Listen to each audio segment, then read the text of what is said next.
What's going on, everybody? Welcome to another edition of Bumper's Wacky Wednesday here at the Wacky Wednesday studio. I have another great show lined up for you tonight. This couple. Yes, you only seeing one right now on the camera, but I promise you they're both here. They'll both be on the show. They ain't trying to bring me in. No, there you go. It's been a long time coming, trying to get this specific show going, and I'm so glad that I got it to today. So today is for me. It's a very somber day. February 3rd. I always stop if some of my viewers, if you saw my post today, it's a very somber day just because I lost somebody very close to me. One of my Marines actually, back in 2005. We were in Ramadi in Iraq, and we always stop. I always stop on February 3rd. As soon as I know that it's the 3rd, it hits me like a ton of rocks. But my buddy Richard Chad Clifton paid the ultimate sacrifice for our country. And for that, I owe him a ton of gratitude. And if his mom's watching, Terry, we love you. You're always going to be part of our family. You know that. And thank you for raising a great man. Thank you for raising a very, very great man. So February 3rd is kind of summary. Just happened to fall on a Wednesday, but the show must go on, right? Like I said, the couple that I have on tonight have been in my life for probably about 3 years. 3 years maybe, somewhere around more there. Than that. More than that? Yeah. Oh yeah, it's been about five. No Since way. you were a hit. Oh yeah. Yes. 5 years? It's been it's been a journey. Way more than 3, for sure. That's crazy. Time flies. It's a half a decade. I hear a feet. You hear like a buzzing sound, like a little thing. I don't usually have that. I don't know what that's going on. Anyway, but 5 years it's been. Yeah, man. Wow. So without further ado, the man to my left, your right, is Mr. Matt Hebert, right? Hebert. I said it right. Yeah. I said it right. 'Cause Yeah, I thought I was gonna F it up. Honestly, I thought I was gonna F it up. People do all the time. Yeah. All the time. Matt, welcome to Wacky Wednesday, dude. I know I've been talking to you for quite some time. Yeah. On trying to get on the show, and it's life, right? Well, man. First off, I'm honored that you would even consider us and to be on the Wacky Wednesday show. There's been some legends on here. You're a legend yourself, by the way. But seriously, man. I guess it took me a while to get on here with Alexa, just because, to be honest with you, I just feel like I'm just a regular person. I didn't feel like anybody really wanted or needed to hear from me, but I'm grateful that you have me and us on the show today. And I'm here to share and just chop it up with you, man. It's been an awesome 5 years knowing you, man. I've looked up for you for a long time. It has been. It's been wild. And let me tell the viewers, like, Matt here, if you look at him, the dude's a specimen, bro. Like, I'll be real with you, right? The guy's a human specimen. But when you walk into a gym, right? You just like walk into a gym, and if say you're doing that New Year's resolution, right? Everybody walks into the gym on the first of the year. Hey, this is the year that I'm going to do it, right? You walk in with your towel and your water bottle, and then there's these huge dudes throwing weight around. You're like, yeah. You walk around, you look at half the machines, Yeah. and it's like, Don't even know how to use it. yeah. You know what?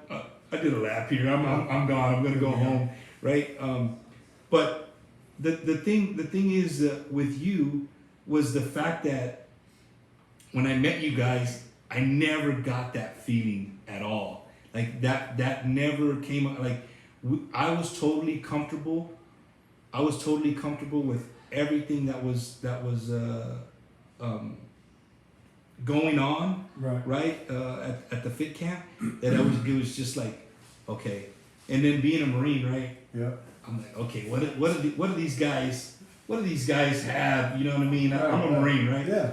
I'm gonna tell you, man. At my first fit camp, I was literally on the back wall watching two ladies that were probably twice my age kicking my ass, and I'm like, yo, I cannot be out of shape, right? Let's set the scene for those of you that don't know what Fit Camp is. So about 5 years ago, when I met Bumper, we owned a facility right here off of O'Connor, right? In Nacogdoches. And Nacogdoches. It was about 5,000 square foot facility. It was just a big open space, and so we had a mission to make San Antonio healthier and happier, and it started with that space right there 5 years ago. And we used to jam 150, 200 people in that place easily. And we used to get after it, y'all. I'm telling you, sweat was dripping. People were working. People were getting results. Like he said, you'd have the fittest dude in the fit camp. You remember this, Frank? Fittest dude in the fit camp will be dying out. And then you see some little 60-year-old ladies just running laps around them. But it was the environment, right? Everybody, what I loved about those days, the environment was, it didn't matter what background you came from, what level of fitness you had, what kind of motivation it was just the environment in that room that just pushed everybody to a next level of themselves. And I was so grateful for that. Definitely. But like I was saying, just being in the military background and going in, and then you got a bunch of guys hooping and hollering. And if that's not your realm, if that's not what you're used to, It could be intimidating. It could be intimidating, Sure. right? But for me, I was kind of like, it's not too bad. There's nobody running around getting in my face. I mean, they were getting in your face, but they weren't getting in your face like military style, right? But before all that, when you go to a gym, or if you guys have ever had a trainer, or have you ever just been to like a spin class or something, right? And you go, do you ever really get to know the people who are giving their all to you, right, at that time? Do you ever really get to know them? Let's like stop and think about that, right? Do you and anything that you do, anybody that you spend a little bit of time, do you really know them? Do you know where they come from, what they stand for? Because you know what, sometimes I think that if people really know who the person is, they'll have a different respect for them. Yeah. What do you think? I agree, 100%. I mean, it's like knowing where someone came from, knowing what someone's been through, kind of helps you develop a different level of respect for them, And they're not just some stranger yelling at you, trying to push you. It's like, yeah, I know this person, I respect this person, and I'm willing to like let my guard down and be coached by this person or pushed by this person. And that's what was so cool about you guys, man. And not just the guys, like girls, right? we got Bunz. She's in the studio as well. She's on the other side of the camera right now. But girl, there was some girls out there that were like, I told my wife, I said, yo, if that girl can do that shit, I can do that shit. She was like, well, get on it. And I said, well, hold up, I'm not there yet. Your wife was doing that. She was crushing. My you wife. and your wife were both. Remember you hurt your hand? I did. You hurt your hand real bad? I got shot in my hand, and so I couldn't. What do you call it? Work out as much as I want to. Time out. This man got shot in his hand, and I'm not over exaggerating. A week later, with a bandage on, he's in the workout, grinding it out. I'm coaching. Wait, what are they called? Sun gods? Sun gods, bro. I'm a sun god. Remember bro. these days? Yeah, no, Come on, man. Sun gods will build shoulders, right? Yeah, they will. But yeah, man. So, Matt, I know, and then people don't watch live right now. If they watch it later, they're gonna see you and they're gonna be like, I know that guy. I know him from somewhere. I just can't place it. Because in all honesty, both of you guys are very, very known in the social media realm, and I don't mean that like in a bad way. Like, you guys are very popular, and not just with the company that you guys represent, right? But just fitness in general, and being a couple and living a positive and healthy lifestyle. Yeah. I'll be honest with you, man. Until I found you guys, that positive, healthy lifestyle, I didn't even know. I mean, 20 years in the Marine Corps, and I think in those 2 years that I was steady with you, working out on a weekly basis, I can honestly say that I was in the best shape of my entire life. You know, eating right, working out a lot. You know, I used to do both. I used to do both. You used to do 2 days. Days, right? Yep. And so, you know, I was killing the game, man. And people were like, I show them pictures. They're like, "Yo, what happened, dog?" I said, man, you know, I'll never let myself get like that again. And here I am. I'm back at it again, right? It's hard, dude. It's really hard. It's really hard where we live. Yeah. Like where we live in South Texas. Because we'll have viewers that watch from all over the world, right? Yeah. But here in South Texas, man, our food is like no other. No. You know, flour tortillas, All of it. refried beans, barbacoa, Big Red, like all these things that we really love down here. Oh yeah. They're not necessarily good for you. I don't know if you know that. At I don't know all. if the viewers know that, but they're not necessarily good for you. But I just somebody told me to turn down my mic. What? Sound like you're talking to a restroom stall. It probably is my dang mic. Echo? I don't yeah, hear a it. little I bit. don't hear it. No, it's good. So yeah, man. So Matt, I want the people to really, in the next hour or so, I really want the people to get to know who you are. And what I mean by that is like next time you are flipping through Instagram and you see BunzNGunz or you see Matt Hebert, right? You kind of know who the guy is, right? Because I mean, we see pictures of models and people doing stuff all the time, but you're like, dog, do those people really eat lettuce 5 times a day and drink nothing but water and maybe 1 can of tuna fish a day? We laugh, right? We giggle. Yeah. But there really is people out there that think that. They really think that people who are fit and living this very good life, healthy lifestyle, they think that they don't ever have a taco or they don't ever have, you know what I mean? You heard that, right? Right? Because, you know, there's cheat days. I mean, there's no way you're going to let your body go without having a good taco every now and then. You know what I mean? Mm-hmm. So, Matt, let's go back in where are you from? Well, first off, dude, thanks again for, you know, I feel like with social media, you know, they don't really follow us to look at me again. They like to watch.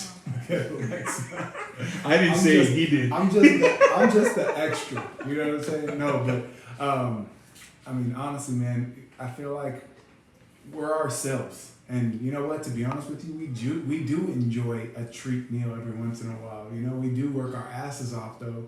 And for those of you guys that don't know that haven't been following us, I used to be 305 pounds. You know, I had man boobs, I had a big old belly, and I played football in college. When I finished playing football, I wanted to get healthy. But growing up, you know, I say this all the time. Growing up, we didn't have much. So I grew up on the west side, in and out of the projects. My mom and dad were in prison my whole life, on and off of drugs my entire life. So grandma raised me, mom raised me, dad raised me, kind of alternated as they were in and out of the pen, you know. So a lot of times I didn't really get to see my dad. So I was raised by my mom and my grandma. We didn't have much. So, you know, syrup sandwiches, you know how Kendrick Lamar says? Oh, dude, all day, every day. Son, syrup sandwiches is listen, shit. we're doing well right now, but I will fuck around and make a syrup sandwich today. Hey, just to remember, just to let you know where I come from. Yeah, just to listen. I will make me a syrup sandwich, but this time it's gonna be on whole wheat bread. And it's gonna be sugar-free syrup. Gotta keep it healthy, son. Yeah, I put some Aunt Jemima on some white bread all day, every day, boy. Well, no, man, but honestly, that was life growing up. So, you know, like food stamps. I remember when I was a kid, I used to keep a little, when it was actual money, you know? From the booklet? From the booklet, baby, I used to keep it rolled up in my sock, you know? And I would just leave the house all day. Because my mom, I didn't have no kind of... You get up a store and get you a soda and a bag of chips? Soda, a bag of chips. I would trade it out for like actual, like at the Raspa guy, I would trade it out for a pickle and a snow cone, whatever I could do. We'd go to our local store and we'd take the dollars and we'd go buy a 3-cent gum, right? And they have to sell it to you, right? And then they give you 97 cents back. Yep. We take the 97 cents and we use it to get into the city pool because you can't pay with food stamps to get in the pool. So you know that was I had my little co card. I used to take the bus everywhere. I used to walk, ride my bike, take the bus. I grew up across the street from San Pedro Park. What was the name of the projects you grew up? The Alazans. So you grew up where Joe the barber. That's how I met Joe. I was going to Tafoya. My mom was in and out of the projects with her boyfriend at the time, so I was with her going from grandma's house to her house, and I stumbled across Trinity and started playing basketball. And I was going to Tafoya at the time, and so I met Martin, I met Joe, I met all those guys down there, and I was Weddle. I was a white boy down there. So what are you, man? What are you, white, Italian, Mexican? So my last name is Hebert, so that's French Cajun, and that's on my dad's side. So I'm the first Texas born, and my whole family from my dad's side is from Louisiana. My mom's side is off of Nuevo Laredo. So she married a German man who killed himself when I was like a baby. My grandfather, he killed himself. A super wealthy guy. But I never got to meet him. And he, you know what? He was a multimillionaire. He left all his money to a charity. So we grew up broke. I could have had a total different life. It's crazy, right? He shot himself because he found out he had AIDS. This is a true story. In a high-rise building in California. This is my mom's dad. Your mom's dad. Yep. Never met him. I never got to meet him. But my grandma, my mom's mom, was a pillar in my life my whole life. Like when mom was locked up, I was living with grandma. So your life could have been way different, dude. Way different, man. Could have been like sex, drugs, and rock and roll, bro. Bro, be a millionaire. I mean, I'm kind of glad it wasn't though. I'm kind of glad. Definitely. You know why, man? Because honestly, like I'm so glad I got the taste and the experience of what it was like growing up, not to have much, because it demanded me to dream. Like it made me sit with no video games, no TV, with a ball in my backyard, and pretending I was 3, 2, 1, Jordan. You know, like that's how I grew up. So from that, it just made me dream. Like one day I'll be able to go to Disneyland. One day I'll be able to drive this car, live this life, or one day I'll be able to afford a nice meal. And it just caused me to dream. That's man, you're only kid? Only child. Wow. So let's go back. You grew up in the Aslan courts in the west side of San Antonio. And like you said, both your mom and dad were both in and out of prison. Yeah. My real dad got locked up when I was about 4 or 5 years old. Didn't get out till I was about 14, 15. He did some pretty heavy things. And how was that? Like, only time I saw him was through a glass, all growing up. I tell people all the time, I'm a mama's boy. I can clean and cook, but I can't change a tire. And your mom, was she ever in any trouble as well, or? Oh, for sure. My mom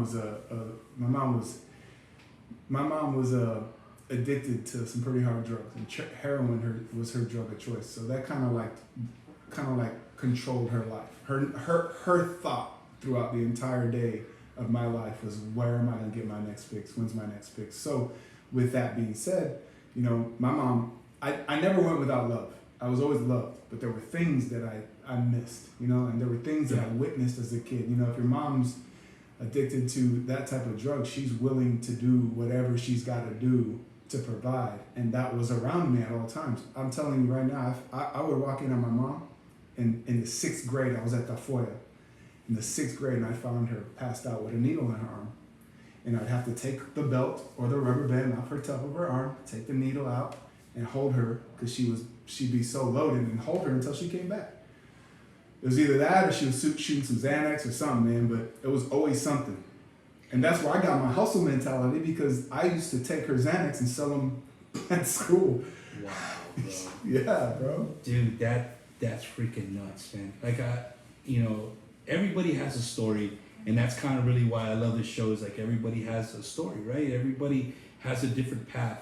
And I say that all the time in all the episodes that I have, is like, I really like for the guests to show their path, their journey to where they're at. Whether they're successful or they don't, to me, they might, I might feel that they're successful, but to them, you might be like, well, yeah, I might be a little successful, but I'm not really not to where I want to be. Yeah. That's really why I love the shows, because we get to we get to go down that path, right? Sure. And kind of people get to know who you are. So growing up here, and you know, your mom a drug user, your dad in and out of prison. Was it your grandma and your grandpa, or just your grandma? Just my grandma, my mom's mom, and my dad's dad, who was a doctor. So I did have a representation of what Regular life would going be. to school, getting a degree would look like. He would come and pick me up and take me to eat somewhere. You gotta understand, my grandfather was in the Navy.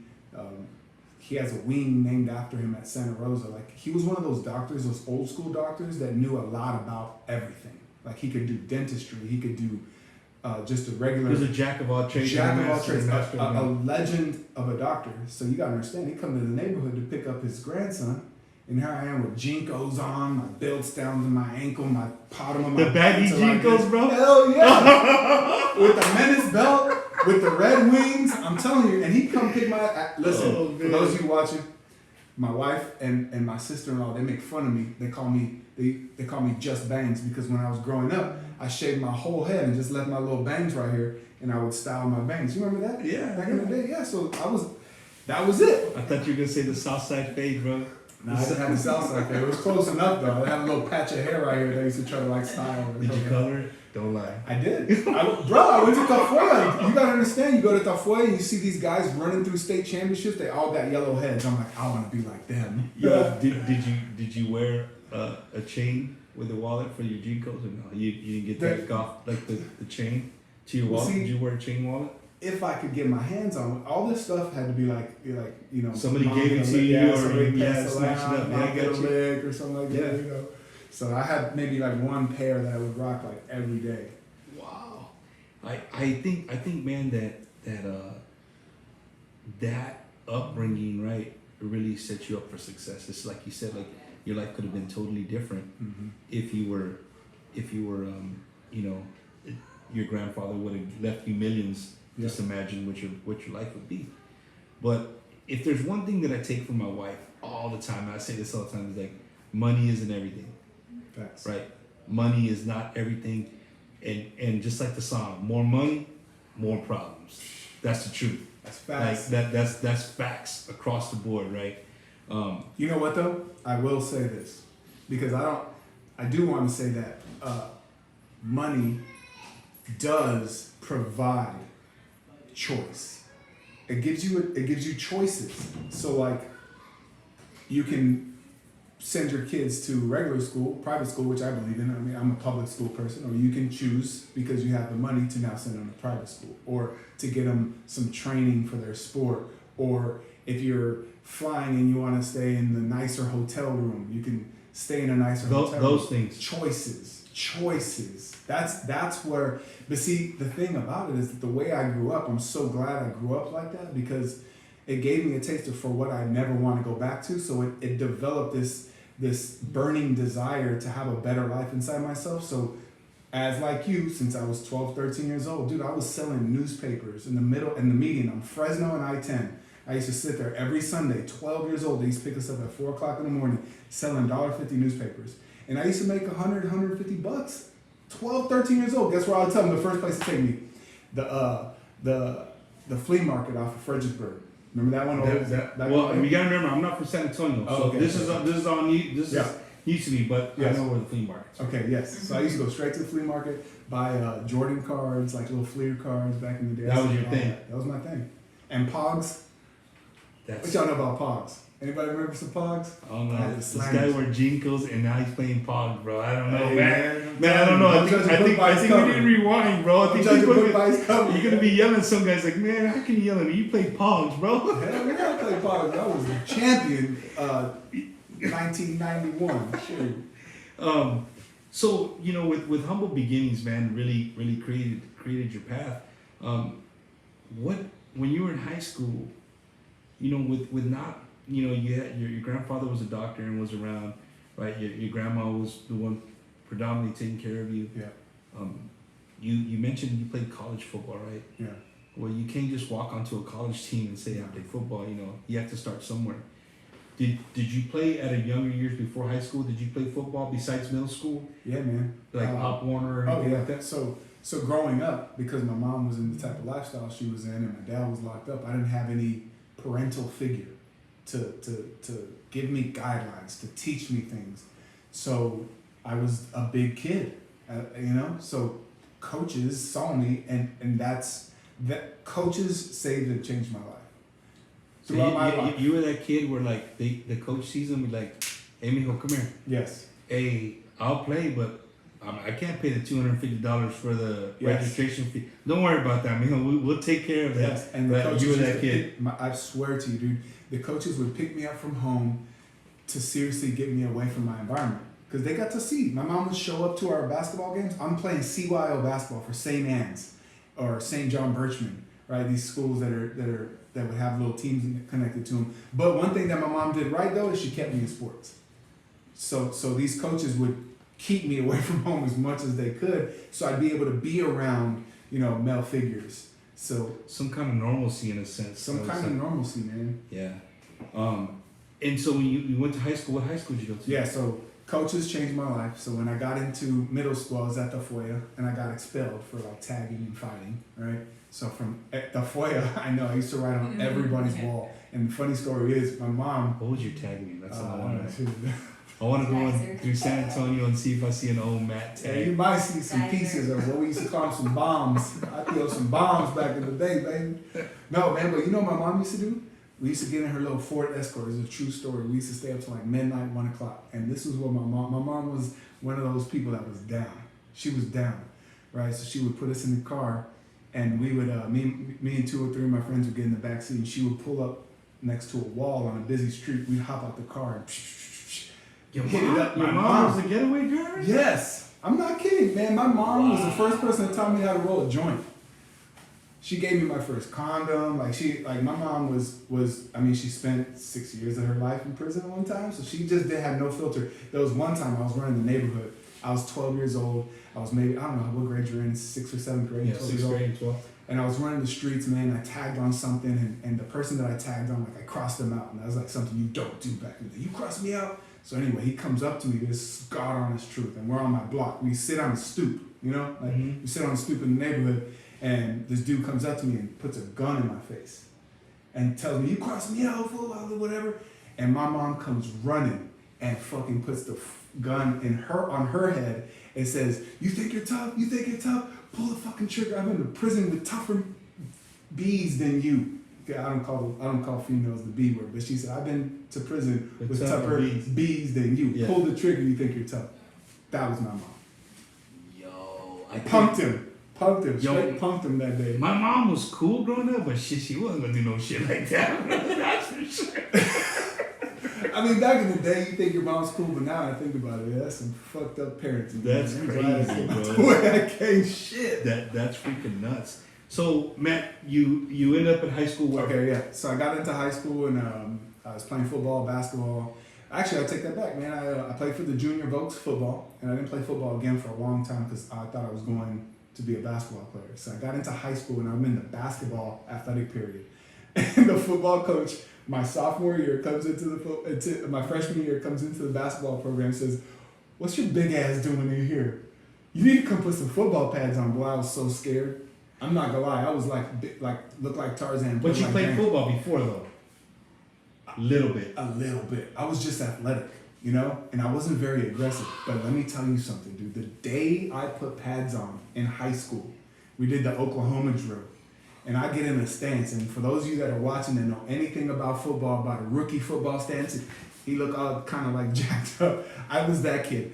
Downset Hut. I grabbed the kid in front of me, I picked his ass up, and I dumped him. And I was like, this is my shit. All the anger that I had from growing up poor, my mom's on drugs, all these guys in and out of my house. Ooh, I had something to release, bro. And from that moment, football was my identity. Every single day, I woke up with a purpose to be the best football player I could be. And that was all the way through high school. I was recruited to Division I schools. I committed to University of Kansas. And then, boom, my senior year, bro, both my parents got cancer and they died 2 weeks from each other. And I gave up on everything. I'm just gonna stop right there for a little bit. I just see your expression in your face. You're going 100 miles an hour, and then boom, you're gonna throw that at me. Tell me, both of your parents passed away within a week of each other. April 25th and May 4th. That's, dude. So there's really and then you're what, 17 years old? I was 18. 18, and what do you do? Like, even with your dad being the way he was, right? Your mom being the way he was, they're still your parents. That's what I tell people all the time. At the end of the day, you might not agree with your parents. You might not agree with their lifestyle. You might not agree with, you just don't agree with their with the way they are, right? But at the end of the day, they're still your parents. Your parents, man. And you gotta have a respect and a sense for that and a love, because they're your mom and dad. Matt, did you stop playing football? So it didn't just happen like that. So like my senior year, I finished playing my college football season. Committed to University of Kansas, verbal. Thought I was gonna go Division I, Big 12, do the whole thing.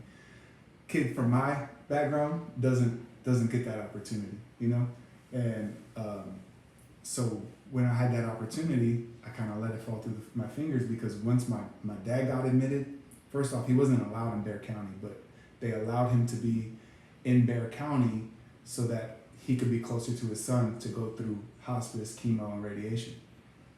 A week and a half later, my mom develops a cough, and it's right after football season. Like, goes to the doctor. Doctor tells her, just here, take this inhaler.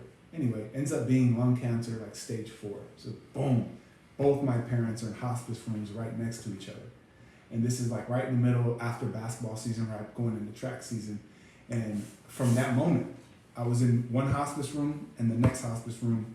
And I didn't really, I tried to go back to school, but both my parents were in hospice. And I learned, I didn't know what the hell hospice was until someone was like, yo, that's where people go when they're about to die. And I was like, holy shit. Like, this is real. Like, this is real. So I got to sit with my mom, and I got to, be with her while her hair fell out, and sit with her. And I'm gonna tell y'all a story real quick. I got goosebumps even before I'm about to tell the story. It's because I truly believe that my mom's always here with me, and my dad. He does have goosebumps. I don't got HD cameras, but he does have goosebumps. They're crazy. Yeah. So while I'm sitting with my mom, this was a life lesson that I didn't learn till later. While I'm sitting with my mom, there's this lady, and she was always in there at the same time getting chemo and radiation with my mom. It's like this stuff that kills you. And she's like, oh yeah, I'm battling this cancer. She's an older lady. I'm battling this cancer. I'm gonna beat this cancer because I want to see my son get married later this October. Well, let me tell you something, bro. Because she had a vision of where she was going and a vision of what she wanted to do and didn't allow her circumstances, which was cancer. Think about how heavy that shit is. People that went through 2020 and COVID and they lost their jobs and they're allowing their circumstances to cloudy their vision. This lady's vision was so damn clear that she didn't let the circumstance of terminal cancer steal her vision. And guess what? Because her vision was so strong, she fucking made it to her son's wedding. So regardless of what you've been through in 2020 during COVID, you lost somebody, you lost your job. If you have a vision and there's something in your life that you are working for purposefully, don't allow your circumstances to steal that away from you. Because you're still here. You lost your job, guess what? You're still here. You still got air in your lungs, a beating heart in your chest. And you're waking up every morning. And you're waking up every single morning. It's true, man. It's true. I'm glad you said that, because that's really what I would like to make the show about. Like, hey, we all go through things, right? It's part of life. We just got to find a way to get up, dust ourselves off, and keep moving on. Yeah. And, your circumstance, right? Losing both of your parents within 1 week of each other. Like, I don't think I've met anybody that's lost their parents, within a week. I lost my uncle this week. Shout out to my family in Fort Worth, my tío Tone, from my wife's side. He passed away from COVID. Strong man. Like literally, he was a bus driver from Fort Worth Independent School District for years, bro. Worked on cars. The last time I was with him, we changed out the brakes in this old pickup truck that he had out there, and he was underneath the truck, know what I mean? And so I'm glad you mentioned COVID because it brought that to my head and to his family. If you guys are watching, our condolences and COVID's for real, man. COVID's definitely for real. Matt, you lose your parents and now what happens, dude? Like, so your motivation to play football is probably gone. Yeah, man. I mean, like I said, I was waking up every day with a purpose to be the best football player I could be. And from there, it had to be, my purpose was to just be there for my parents. And so I was able to be there for my dad's last breath. My mom, I was there for, the doctors would be like, she's going to go tomorrow, or she's going to go tonight, or in the next hour, she's got 3 hours. So I'd be at the hospital and she would keep beating them and keep beating them and keep beating them and outlasting their time limit, right? So there was one night after I was sitting with her and she called me over and she was on breath, things that keeping her lungs moving. And she had lung cancer that spread the throat, that spread the breast, all throughout her body, man. So she was just a vegetable there. But she came out and pulled me close and said something real special to me. And then I went home and that night she passed. And then a week later, on April 4th, my dad passed. And I was able to at least be there for his last breath. I held his hand while he took his last breath. Do you, they say people when they're like in hospice and that the last thing to go before somebody dies is their hearing. Oh yeah. That's what I've read. I don't know how true that is, right? But the hearing, even when people are under, they can hear. They might not be able to respond to you, but they definitely can hear. I feel like if you choose to believe that, which I chose to believe that. I chose that my mom and dad heard every single word that came out of my mouth until they took their last breath. Yeah, definitely. You like that? This is live, bro. Wacky Wednesday kids in the background. It's real. Matt, so that happens. Your grandma, you stay with your grandma? Yeah. So after my parents passed away, I buried them, which it's crazy when you're 18 years old and you got to put together 2 funerals.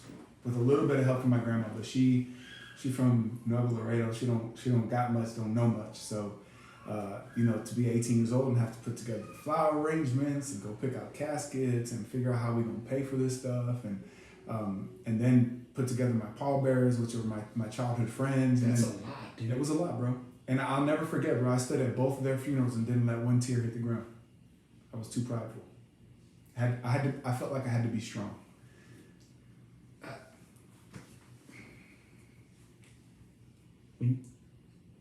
Do you consider yourself still that way as far as crying? I don't know. I'll let myself cry, but it definitely was up until about 2 years ago. I went to a transformation course. I remember that out in LA, and I got to.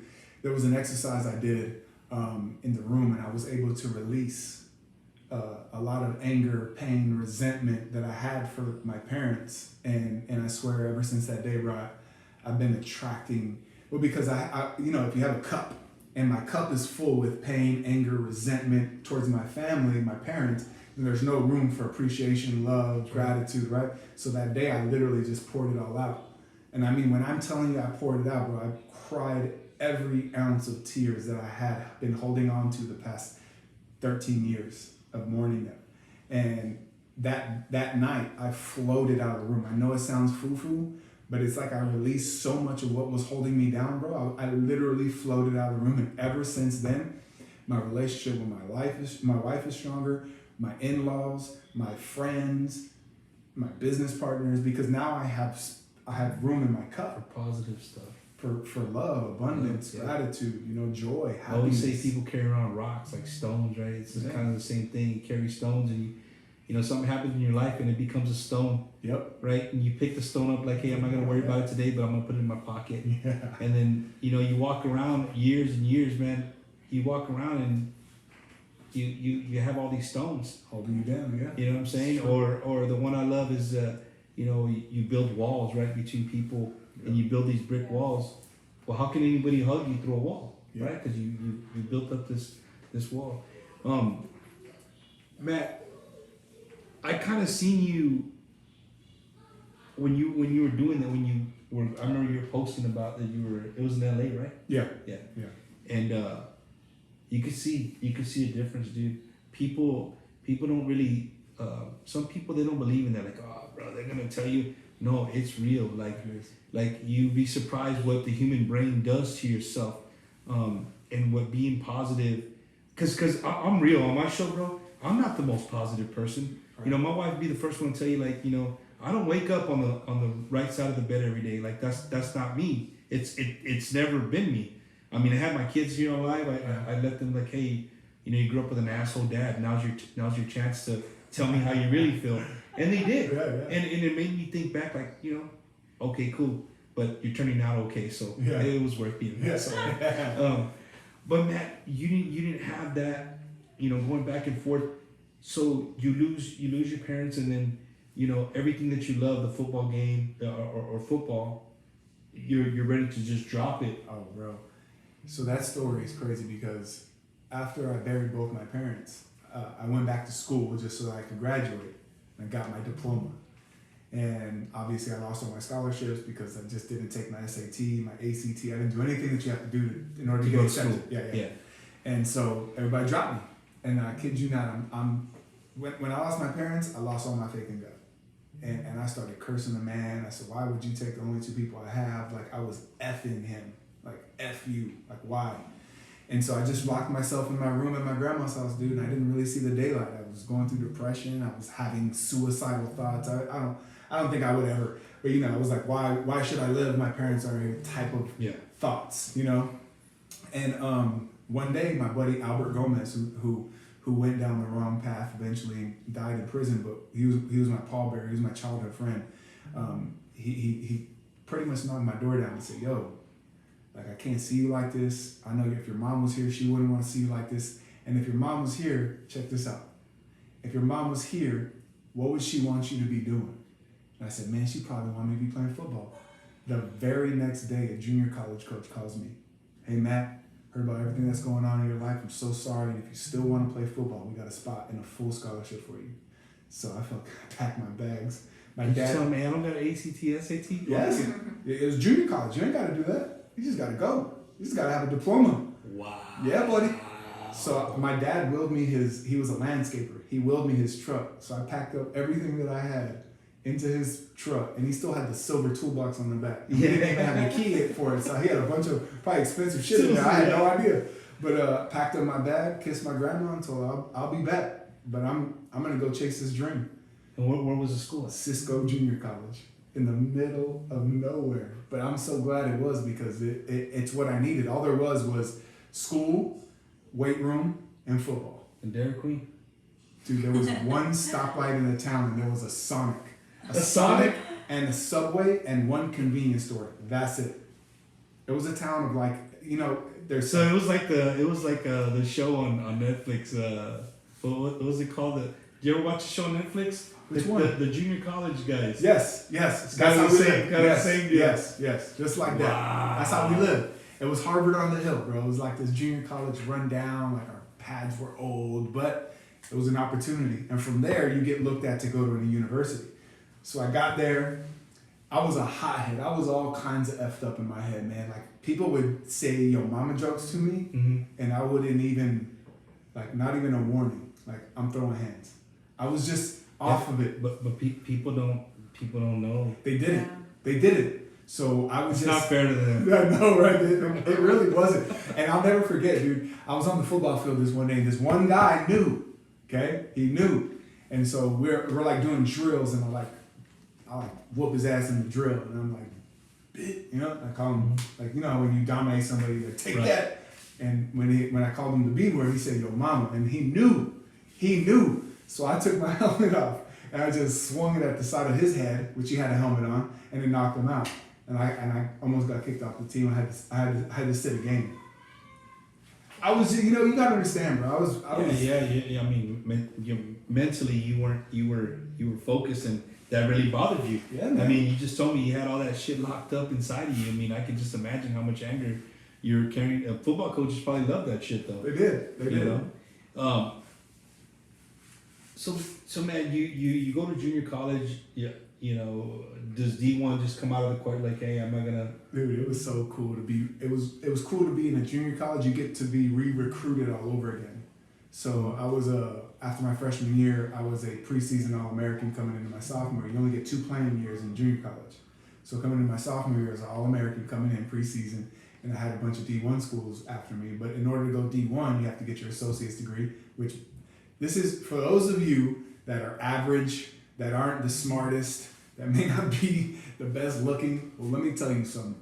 I was not the sharpest tool in the shed. I was 300 pounds. I had 3 chins. I have that picture on here, man. Yeah, bro, I had 3 chins. I had man boobs. I wasn't the smartest. I was big. That was it. So for those of you that maybe you're average, I'm a testament that no matter what kind of education or wherever you come from, you can make it. You just got to work hard. So I ended up going to university, playing my next 2 years at university. I went 4 for 4 because I was a true freshman, but it was going to take me 5.5 years to graduate because I was not great at school. I was good at football. You were one of those kids that just there to play football. Exactly, 100%. If it wasn't for football, I would have never gone to school. Never. If it wasn't for that phone call when I was sitting in my room and the coach called me to come play, I wouldn't have gone to college. School was never for me anyway. I went to school for the girls. Sorry, baby. Two shows ago, I had 2 gentlemen on, and that was the show was about. Was like, you know, we really push our kids to go to college. You got to be a doctor. You got to be a lawyer. You got to be all these things, right? Because you want your kids to get that degree, right? I mean, as parents, that's what you want. That's the ultimate goal, right? No. And exactly what you said, he said, and he was like, you know, he said a story like being at the bank. Oh, he was helping some guy. He was plumbing. Yeah. And he was full of crap, literally full of crap from like working on the sewer line, right? And he met a buddy who was going, you know, he got his degree and he knew him from school. And he's like, hey man, what are you doing? He's like, well, I just got off of work. Oh yeah, I just got off work. And the guy was wearing a suit and tie and stuff. And he said he just, being nosy, he peeped down at his check that he was about to deposit. And his check was nowhere near The plumber, right? Come on. And so me that night, I never thought about that. I'm like, man, you know what? You're right.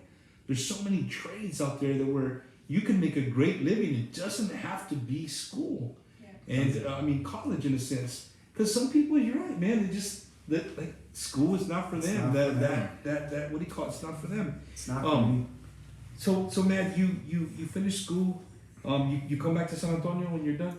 So I was a Kines major and criminal justice minor. So when I finished playing, I still had 1 year left. So they ended up letting me stay on a full scholarship, but I became a student assistant. So I was already getting a taste of coaching. I was like, man, this is a demanding job. Like being a coach is a demanding job. So my minor was in criminal justice. So I was gonna maybe be a police officer. And so the Wichita Falls Police Department started recruiting me, started wanting to send me to the jail to be a jail guard and stuff like that. And so I got a call from my high school coach, Jimmy Ramos, who's who I played for in high school. And when my parents passed away, you know, he was a rock for me then. And he was the head coach at Lee High School. So when I got my degree and I finished playing football, I called him. I was like, yo, I graduated. Football's over. Tried out for the NFL. Wasn't going to happen.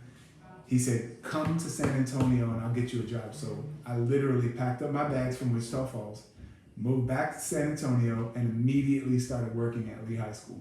I was a PE teacher and football coach. How old were you? I was 22 in August and then turned 23 in November. I always said this to myself, like, I think like a 22, 23-year-old in high school, it's got to be, and I'm not being ugly, like it's got to be a tough job. Why?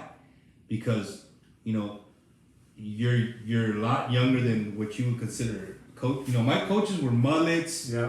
The bike shorts with 2 buttons on top, right? Yeah. You know? Yeah. Then you have this guy right here walking through the halls of the high school.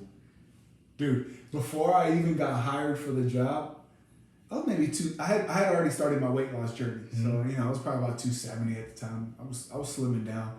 I was still big. Slimming? I was a big man. So, you know, I'm coming from 305. I was about 270, you know what I'm saying? I'm slimming down. And so when I started going through the interview process, that was the main thing, because they were like, you're a good looking guy, and these little high school girls, there is no. I just want to say goodnight. Good night, buddy. Good night, buddy. Love you.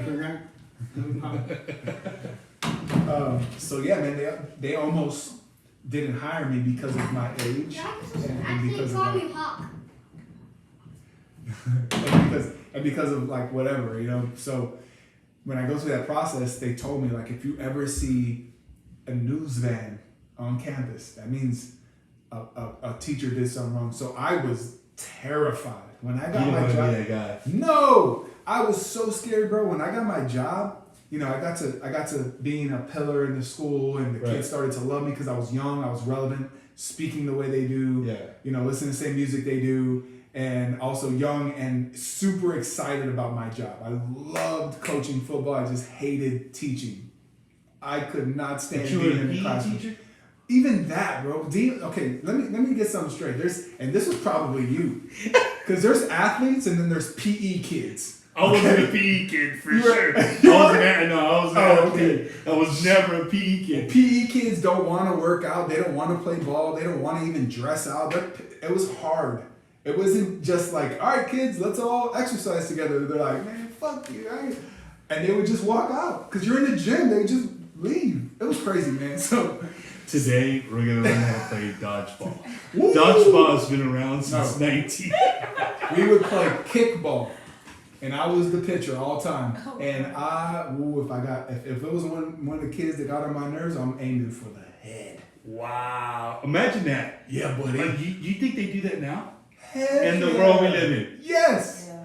Yes. Coaches hitting kids with the ball. Well, you gotta understand, guys. It's not like some violent, like I'm gonna give them a concussion. Like, I'm gonna get them out. I don't know, man. I think I played dodgeball with you. Oh, you have, bro. You could give somebody a concussion.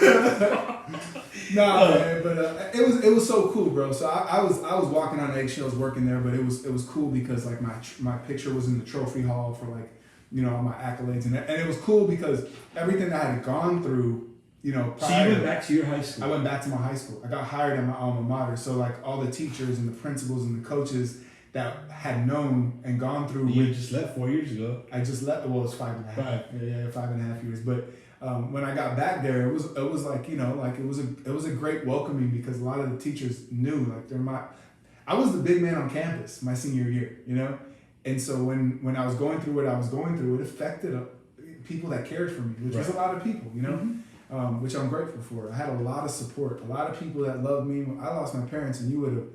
The whole school, from the principals to the counselors to the students.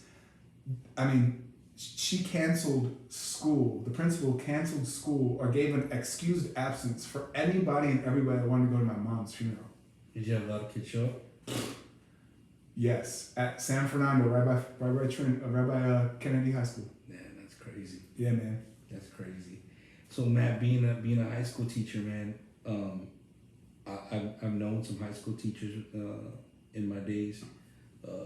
I known coaches in my days. They're party animals, bro. Yeah. After football season's done, it's kind of like, okay, you're gonna do tennis, you're gonna go do the golf, you're gonna do cross country, or you're gonna do track. But all the coaches I know, they were party animals. Like, was that kind of part of your lifestyle still, or you were really that you were you? Okay, here's a question. Were you ever really a party animal? Well, I was out every weekend. Like I wasn't getting much sleep because straight from football I went into baseball. You want to hear about my baseball interview? Because you got to coach 2 sports, like you said, in high school.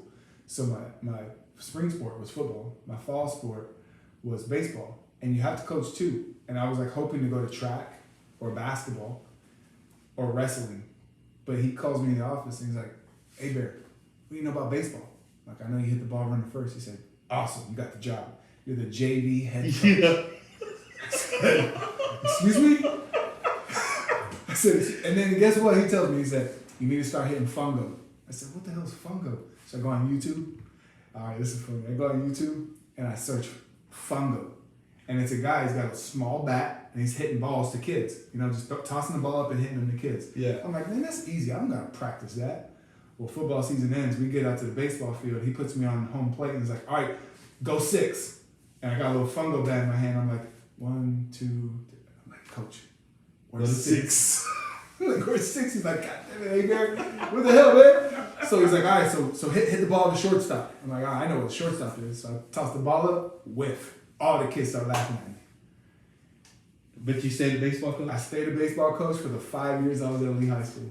Dang, did you wear the gray pants? Baggy bottoms? No, because I was 270. So they didn't have any to fit me. So my pants came like just below my calf. So I had some high water baseball pants on. They had to cut my hat so it fit. You had a split in the back? Yeah, I had to split in the back. Oh, man. I used to drive the bus for That's everybody. wild. In Northeast Independent School District, you gotta drive the bus. So I used to swing the bus for the kids. So you had to get a bus license? I had to get a bus license. Damn, So man. So partying, I couldn't party because that class C or class C. Yeah, it would get taken from you. It would get taken from you. And then if you can't drive a bus, you are not working in Northeast. So I got you. I went out every weekend. I mean, that's how I met my wife. I met her at the club. So that's where I was about to get to. Your wife, she's not from San Antonio No, she's from this beautiful place with palm trees, with palm trees. beautiful ocean air. Oh, it's crystal Just blue. don't get into the water because you come out with a bunch of oil slick all over you. Yeah, with some feces from Corpus. Easy, bro. She comes from my neck of the woods in a sense. Yeah. Corpus, right? Corpitos. Corpitos. Corpus Christi, Texas. And you- Sparkling City by the Bay. What's your what was your high school? Mary Carroll High School. Carroll. So you're a Tiger. Yeah, right off Weber. Carroll Tigers. Man. So you met her here in San Antonio at the club? Yeah, I was working at Lee High School at the time, and here's another funny story. So our soccer coach, Just full of stories, man. All Yeah, day, man. baby. Got Yeah. stories. that's why you had me on the show. No, but our soccer coach got fired because he was out at a tournament and the kids were smoking weed. He didn't go up the command chain. Right. He just punished them. Well, you can't. You got to go up. So Right. they fired him, and because I was single. And I was the only coach on the team, on the staff that didn't have any kids. I had to do baseball and soccer in the same season. If you are a coach, you know that you have no life. I was washing baseball uniforms, waking up the next morning, going out to soccer. And if you know soccer season, it's cold and rainy. Rainy, yeah. So I go from baseball game, full 9 innings, straight to a soccer game, and I'd have to change in my truck. And I was the head coach, so I'd go straight back. Pick up the bus. But you pick never up the played kids. soccer a day in your life. Never. But you gotta understand, I was at Lee High School. We're back to back district champs. Not a kid on the field spoke English, and I don't know Spanish. So they were out there. And I'm like, and I got a lawn chair. I'm not kidding you. I got a lawn chair, and I'm just sitting out there, and they're running their whole drills, and they were amazing, bro. This was an incredible team. We had one guy that played like on a junior USA team. So I didn't need to do anything but supervise. So I didn't know shit about soccer. So this is fellas, take notes on the game. I knew my wife was playing soccer in Incarnate Word at the time. That's why she's in San Antonio. She's playing soccer in Incarnate Word. Yo, you had a scholarship from. I did. She sure did. Oh, So I didn't know that. I didn't know you were a soccer player. Yeah, come on, she's an athlete. A little baby in her is gonna be a little athlete. But so I knew that. And I didn't know shit about soccer. And I saw her at the club, and I had been like kind of like, man, she's nice, she's fine, man. So that was my end. I was like, hey, you know, would you like to go to lunch? I got this soccer job. I really don't know much. Maybe you can teach me some drills. Tell the story. You're getting another girl's number. Okay, well, I was talking to Press one pause. I got my the number.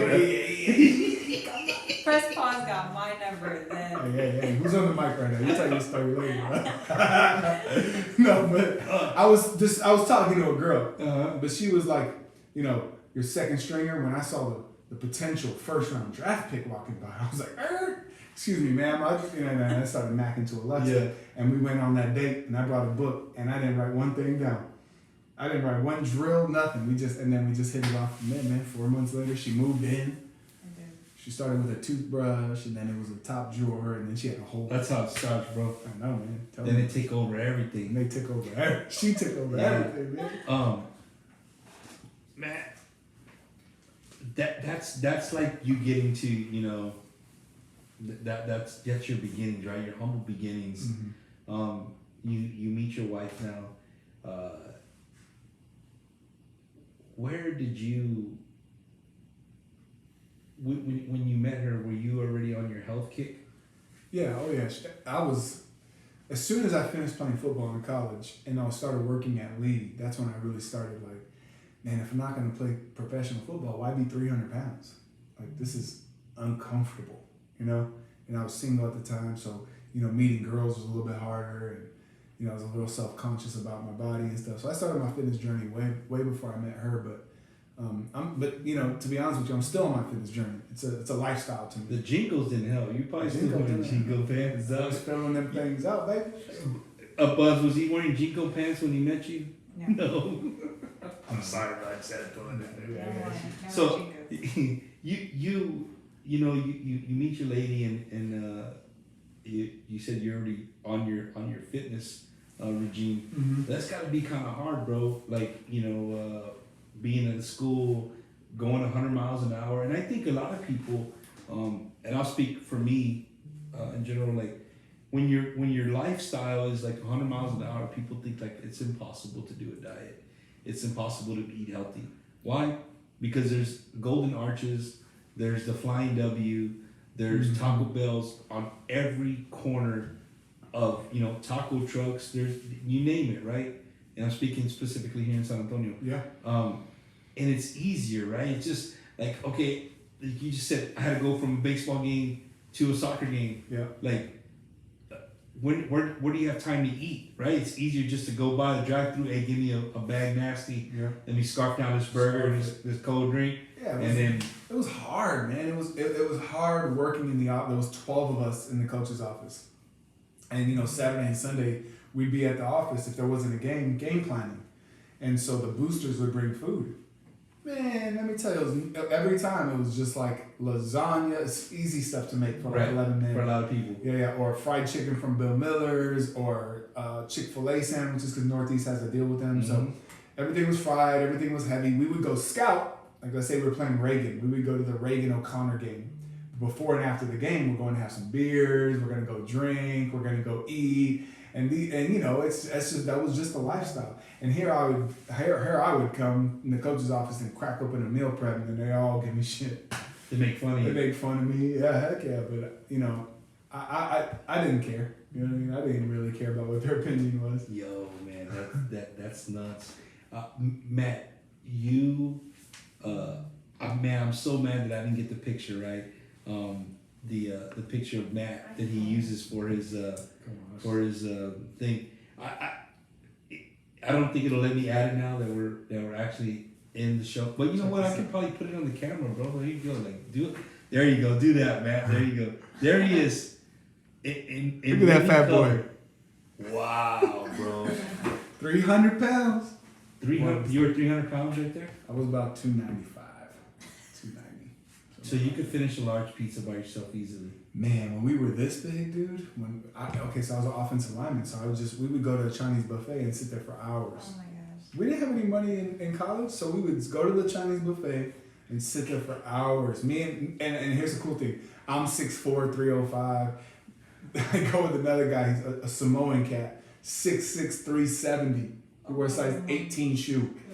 And then another friend of mine from Houston, 6'2", 275. Like, all of us were big, and we'd go put these places out of business. I wouldn't even let y'all in my business. I'd be like, y'all gotta go. Yeah, gotta go. It's All you can, it ain't all you can eat right now, right? Yo, that's nuts. Matt, one of the main reasons that I wanted both of you on the show, and I know we haven't brought Bunz on yet, but she will make a appearance here. I think what you have done with your life, you know, I wanted people to get to know, you know, your background, right? But what you have done with your life, and to see, when I say it, like to see it from the outside, looking in, like looking from the window, looking into your life, right? And I couldn't believe it. You're right. It's been like 5 years. To see where you were at when I met you, and to see you now, and what both of y'all are doing is freaking crazy, dude. It really is. Like, it's, you know, people talk about it, but are you about it? Yeah. right? It's you said it earlier with my dogs, right? Like a lot of people, a lot of bark, but no bite. And you and Alexa have definitely taken a big bite of life and looked at it head on, bro. And the thing is I think a lot of people see you on social media, both of you, and they think it's easy, right? They think that you guys just wake up every day and like take pictures, put them on social media, and that's your life. I'm being real with both of you. That's what people think, right? And I'm glad you're on here because I want to set it straight that there is a lot of work in doing what you guys do. It really is. Like if you've never been in their business, right? You really do not see behind the scenes what it takes to run a business, right? It's not easy. It's literally not waking up and taking a picture and putting it out and people saying, "Hey, I got 300 likes before noon." 300 likes ain't gonna pay for shit. No. Right? Nope. And it ain't gonna pay for things like this. It's definitely not gonna pay for that. You know what I mean? So if you guys see Matt there, he's flexing on that nice benzo right there. I mean, Listen, let me say something about that Benz real quick, okay? And this is a testament to what you're saying, man. Like, people see the glory, but they don't know the story. You know what I'm saying? It's a saying because it's facts. You know, people will see you at the top, but they didn't watch you climb. It's the truth. They didn't see the broken bones, the late nights, the early mornings, the sacrifices, the blood, the sweat, the tears. They didn't see all that. They see the bends, you know? And the only reason that happened was because I set a goal. I had a vision that my truck was paid off, okay? I had my truck for a while. I had a goal that by Father's Day, we would achieve a certain level in our business, and I would be able to give my father-in-law the keys to my truck paid for. And at that moment, I'd be able to go treat myself to my dream car. So that wasn't just a look at me. That was, we set a goal to give. And when you give, the universe sets it up for you to be able to receive. That's a 6-figure car. I didn't pay 6 figures for that car. I got a deal on it. But at the same moment, I was able to hand keys over to my father-in-law and eliminate a car payment for him. That's a blessing. Yo, my son-in-laws, I hope you guys are watching. You hear that right? It was a nice truck too, man. I've been in your truck. That truck, I gave it to my father-in-law. Wow. Yeah, he drives that around every day now, man. He takes good care of it, but he deserves it, dude. He did a great job raising his family and being a good role model for me. So I wish I could do more, you know? I admire what both of y'all are doing, where you're at in life right now. It's amazing to see. Like I said, when I met you, you know, after all the lights are gone and all the people are gone, I could go to you and be like, "Hey dog, you know, what about this or what about that?" And you were never a person that was like, "Hey bro, the camp's over, homeboy." Like, you know what I mean? Like I got shit to do. I turned it off already. Yeah. I'm not gonna mention names, but there's people that are like that. They were there for, "Hey, look at me." Yep. And then as soon as the lights were turned off or the doors were closed, they could give a shit about, you know, the people that were in front of them. Mm-hmm. And I never got that from either one of you, right? Definitely never got that from either one of you. And that is that's really why I really clicked with you, is because you were somebody who really you treated everybody equally. You treated everybody as a human being, right? Mm-hmm. And just it really attests to your humble beginnings and who you are. You telling me you were a coach, you know, one of my passions was coaching. When my kids were younger. Yeah. And you would have been a great coach, dude. You'd have been a great. He would run fit camp sometime and kill it. Yeah, but that was like Marine Corps. I think the Marine Corps does that to Coaching anybody. is similar, dude. Yeah. It's developing young boys into men. Getting people to do stuff that they don't really want to do. Or that they don't think they can do. Exactly. And then now you become, man, they'll never forget you for that. Yeah.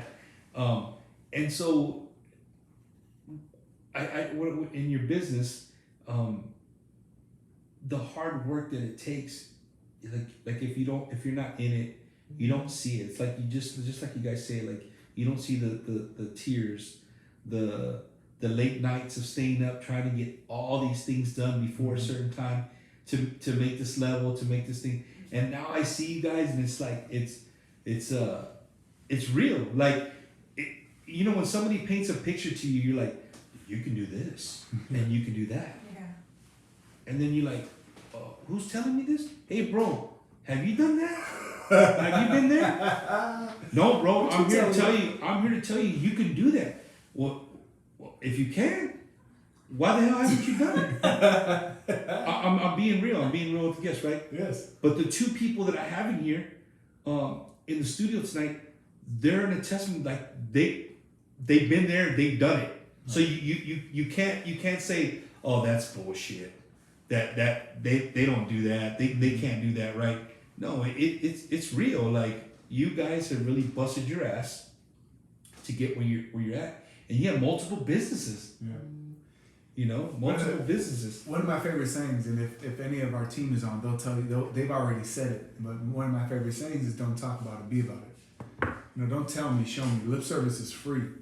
You know, it's actually putting the shit that you're saying into action every day, consistently, with discipline. That's where you make your mark. That's where you get ahead in life. And isn't that what we're all trying to do, though? Is just get ahead. And for those of you that don't know, the business he's talking about is Herbalife.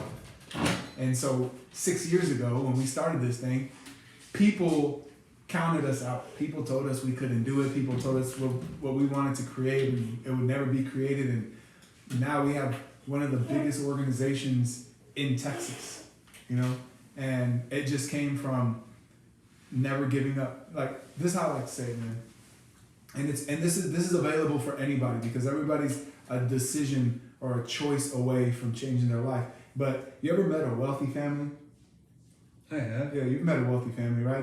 Well, guess what? At one time, that family wasn't wealthy. One time, that family was poor. One time, that family was unhappy. One time, that family was in a scarcity or lack mindset, and they didn't believe in anything bigger than what they currently had. And then the one came around. The one that changed their family line forever. Well, I drew a line in the sand that I'm going to be that one. I'm not going to revert to the way I was raised. I'm not going to be a product of my circumstances. I'm going to be the one. And the reason why I took this show is because I'm here to talk to y'all, like to you guys, so that possibly you can change your sets of beliefs so that you can be the one. Be the one that changes your generational line, that changes your family tree forever.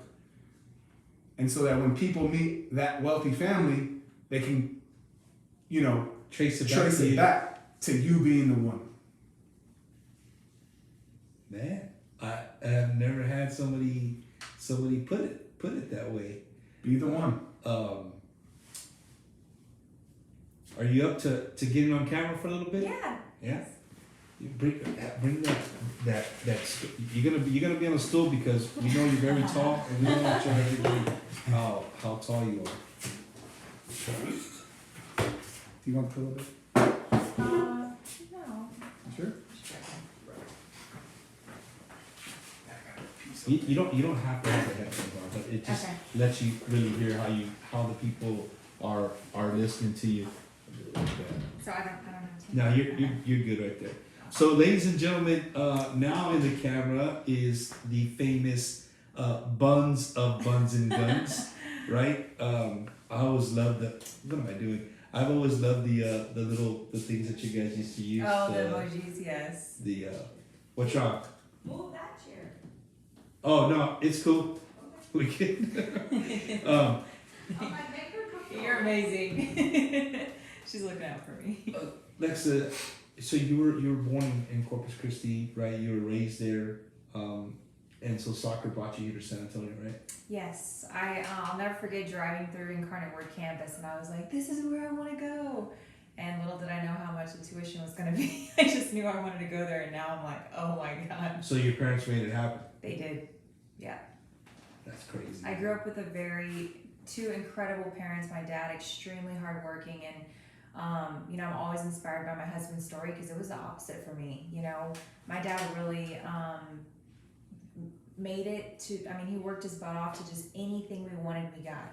We wanted a playroom, he built a playroom. We wanted to go to Incarnate Word, he got us Incarnate Word. So I grew up very, very fortunate with two very hardworking parents, and I really do believe that's where I get my work ethic is with, yes, from my mom, but with my dad. My dad is a hardworking man.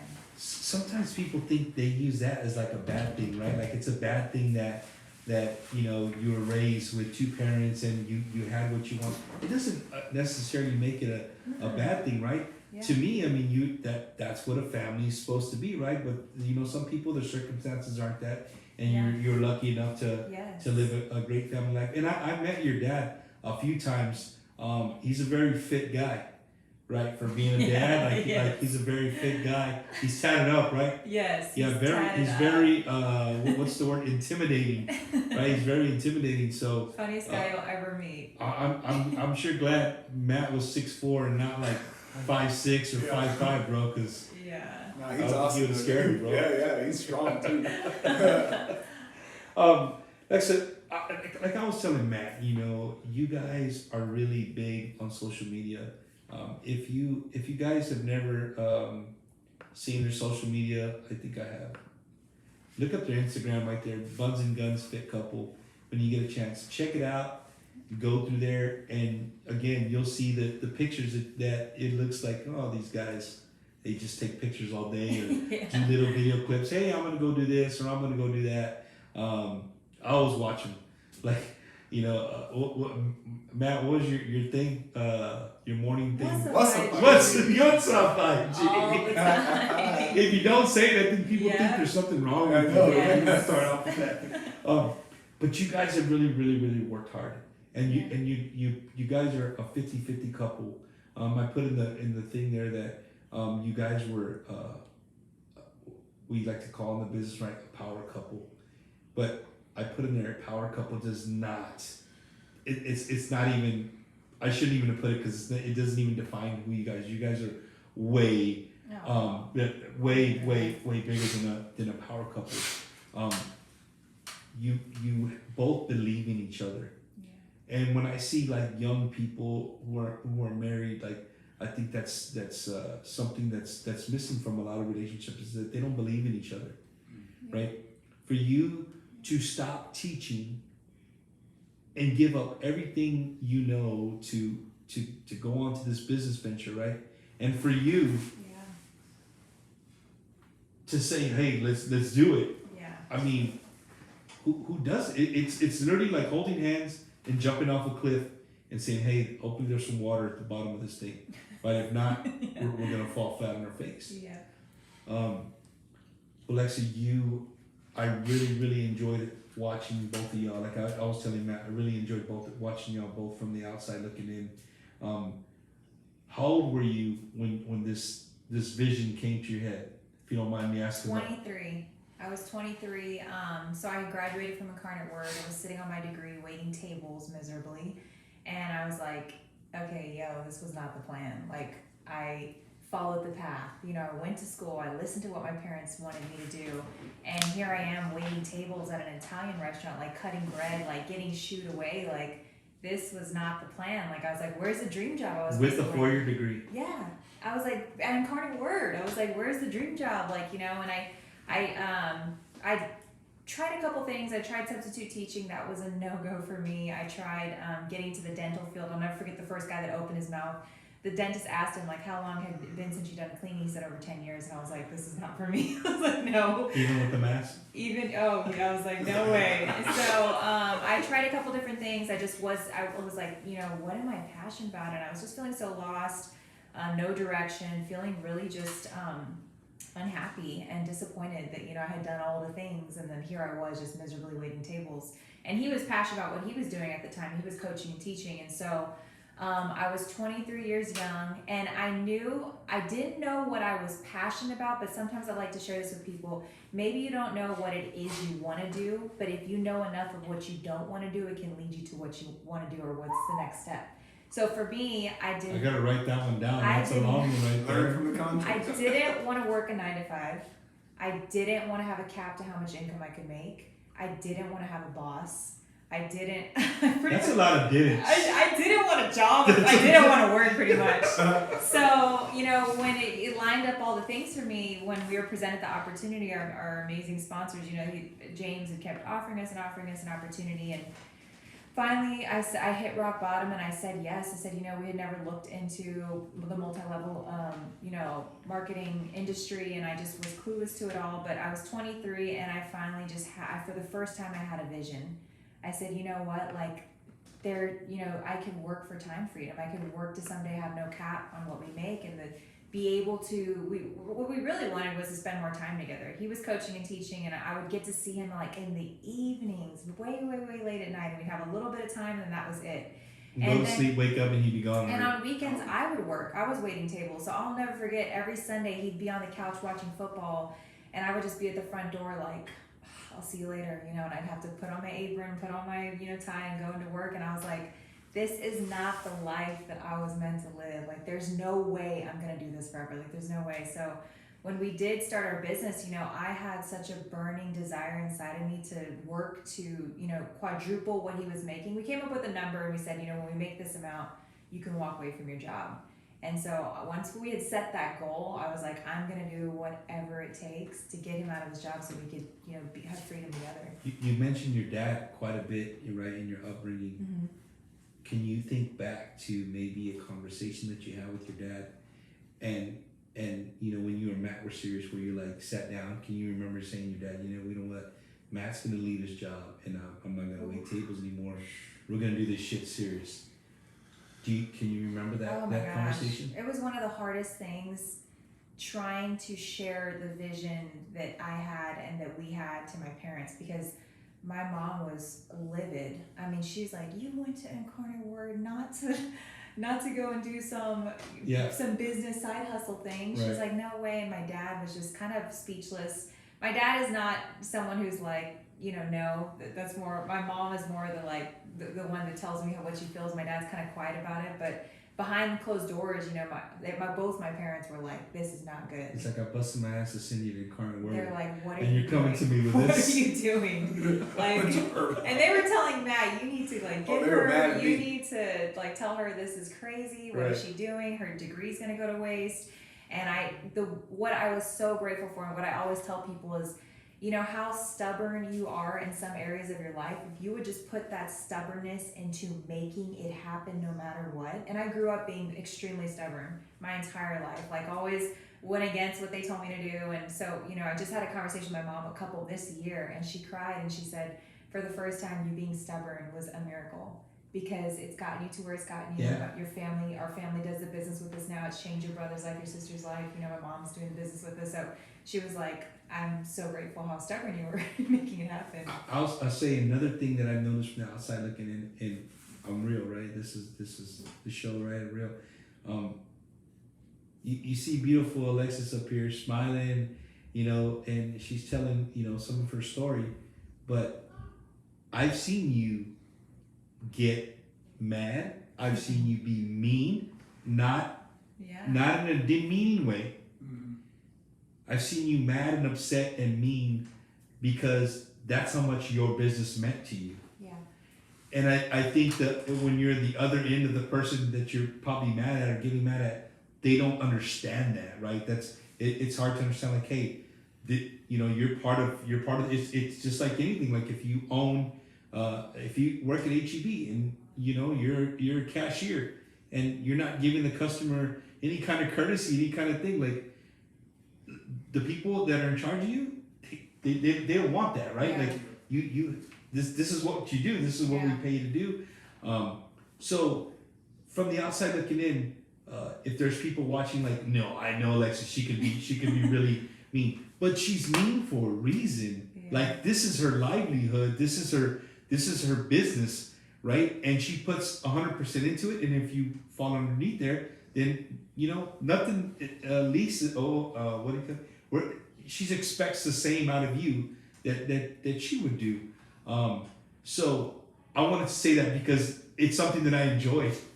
I know that. I know that. He does too. No, I know that sounds really bad, but it's just to see somebody so passionate about what they do, it's actually a good thing. It's like, hey, you know, sometimes people need to hear that. They need to hear the truth, right? Yeah. And we're better to hear it than from a beautiful young lady as yourself. Yeah. You know, and I can see it. Like I see you turn red, and I'm like, yo, it's time to go. Coming. It's coming. It's time to get out of here, right? The crazy thing is, I grew up extremely aggressive, like Corpus Christi.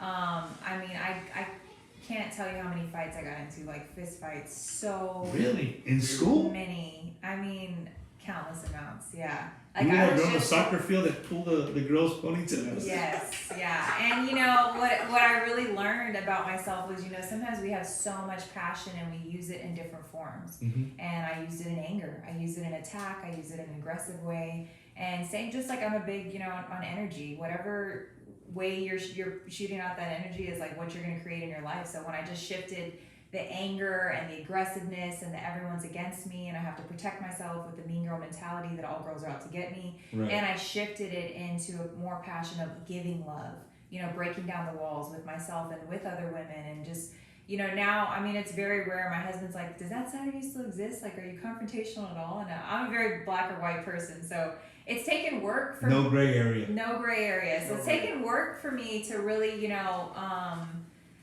not see everything as like a confrontation, like it's just a conversation. Because I immediately go back to just all the trauma growing up, that when you have a conversation with someone, it's going to end up like punching, you know, you're going to punch someone, you're going to have to beat someone up. That's true. So really walking myself through, You gotta watch your you hand. can You gotta have keep your arm. conversation. You gotta keep that hand out there like No, that. because like she said, she's black or white. She's non-confrontational now. Yeah. I'm like, we'll have a conversation. But when I came to San Antonio, I saw just a new way. And when I went to Incarnate Word, completely different from Corpus Christi, you know. I'll never forget, like, I showed up at the school and I had an old Xterra and I had a system in my car, and the girls there were like, what is that in your car? They were like, where are you from? And I was like, oh, Y'all got 212 God. and fool. What you talking I'm about? from Corpus Christi. So it's just, it's really, really, you know, when we're shifting that passion into something that I actually love, and for my business, and for fighting for something that I believe in, and fighting for other people. I've come a really long way, but I'm just a testament that if I can do it, you can do it, because No, the definitely. girl was crazy in high school. And you know, I love to see, you know, all the trips you guys take, because you know, some people see it, and I'll be real with both of you, some people see it like, hey, that's part of the persona, right? That's part of you can have this. If you work hard, you can have this. Yeah. Damn right. Yeah. Like literally, that's what it is. Like you don't just show up and do the business for a month and be like, hey, they're sending me to Cancun for a week. Like No. that doesn't happen, It doesn't right? work You got like that. it doesn't work. You got to put in the work. You gotta show them what's possible. Yeah, exactly. The vision. So me again, I've said it a million times tonight. Outside looking in, I really love to see that. I really love to see that you guys are both, you know, you have no children Yeah. yet, right? No children yet, but is one coming or? There's a baby in the oven right Baby now. boy. Yeah. Baby boy. There is. Can we found get everybody out. on the call to please pray Right. for guns, baby guns? Oh, hey, so I don't even know you. how long do you gotta wait?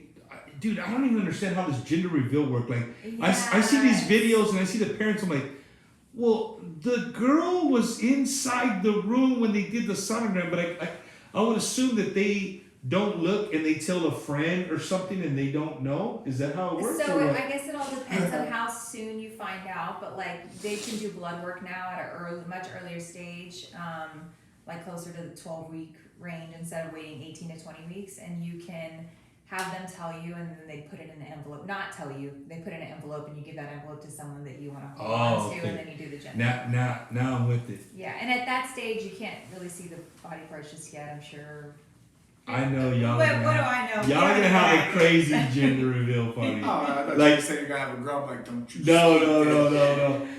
But you know what? I mean, boy or girl, you guys are both very athletic. I think they're both gonna, Yes. you know, they're gonna be. Hey, Just wanna- you know what? just All we want a ask for healthy is baby. a healthy baby, Yes, man. Right? At the exactly. end of the day, That's all we're a healthy looking baby. for.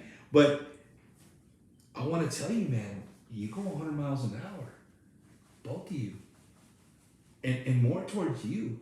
right? I have a few kids. I don't know. Yeah, I have a few kids.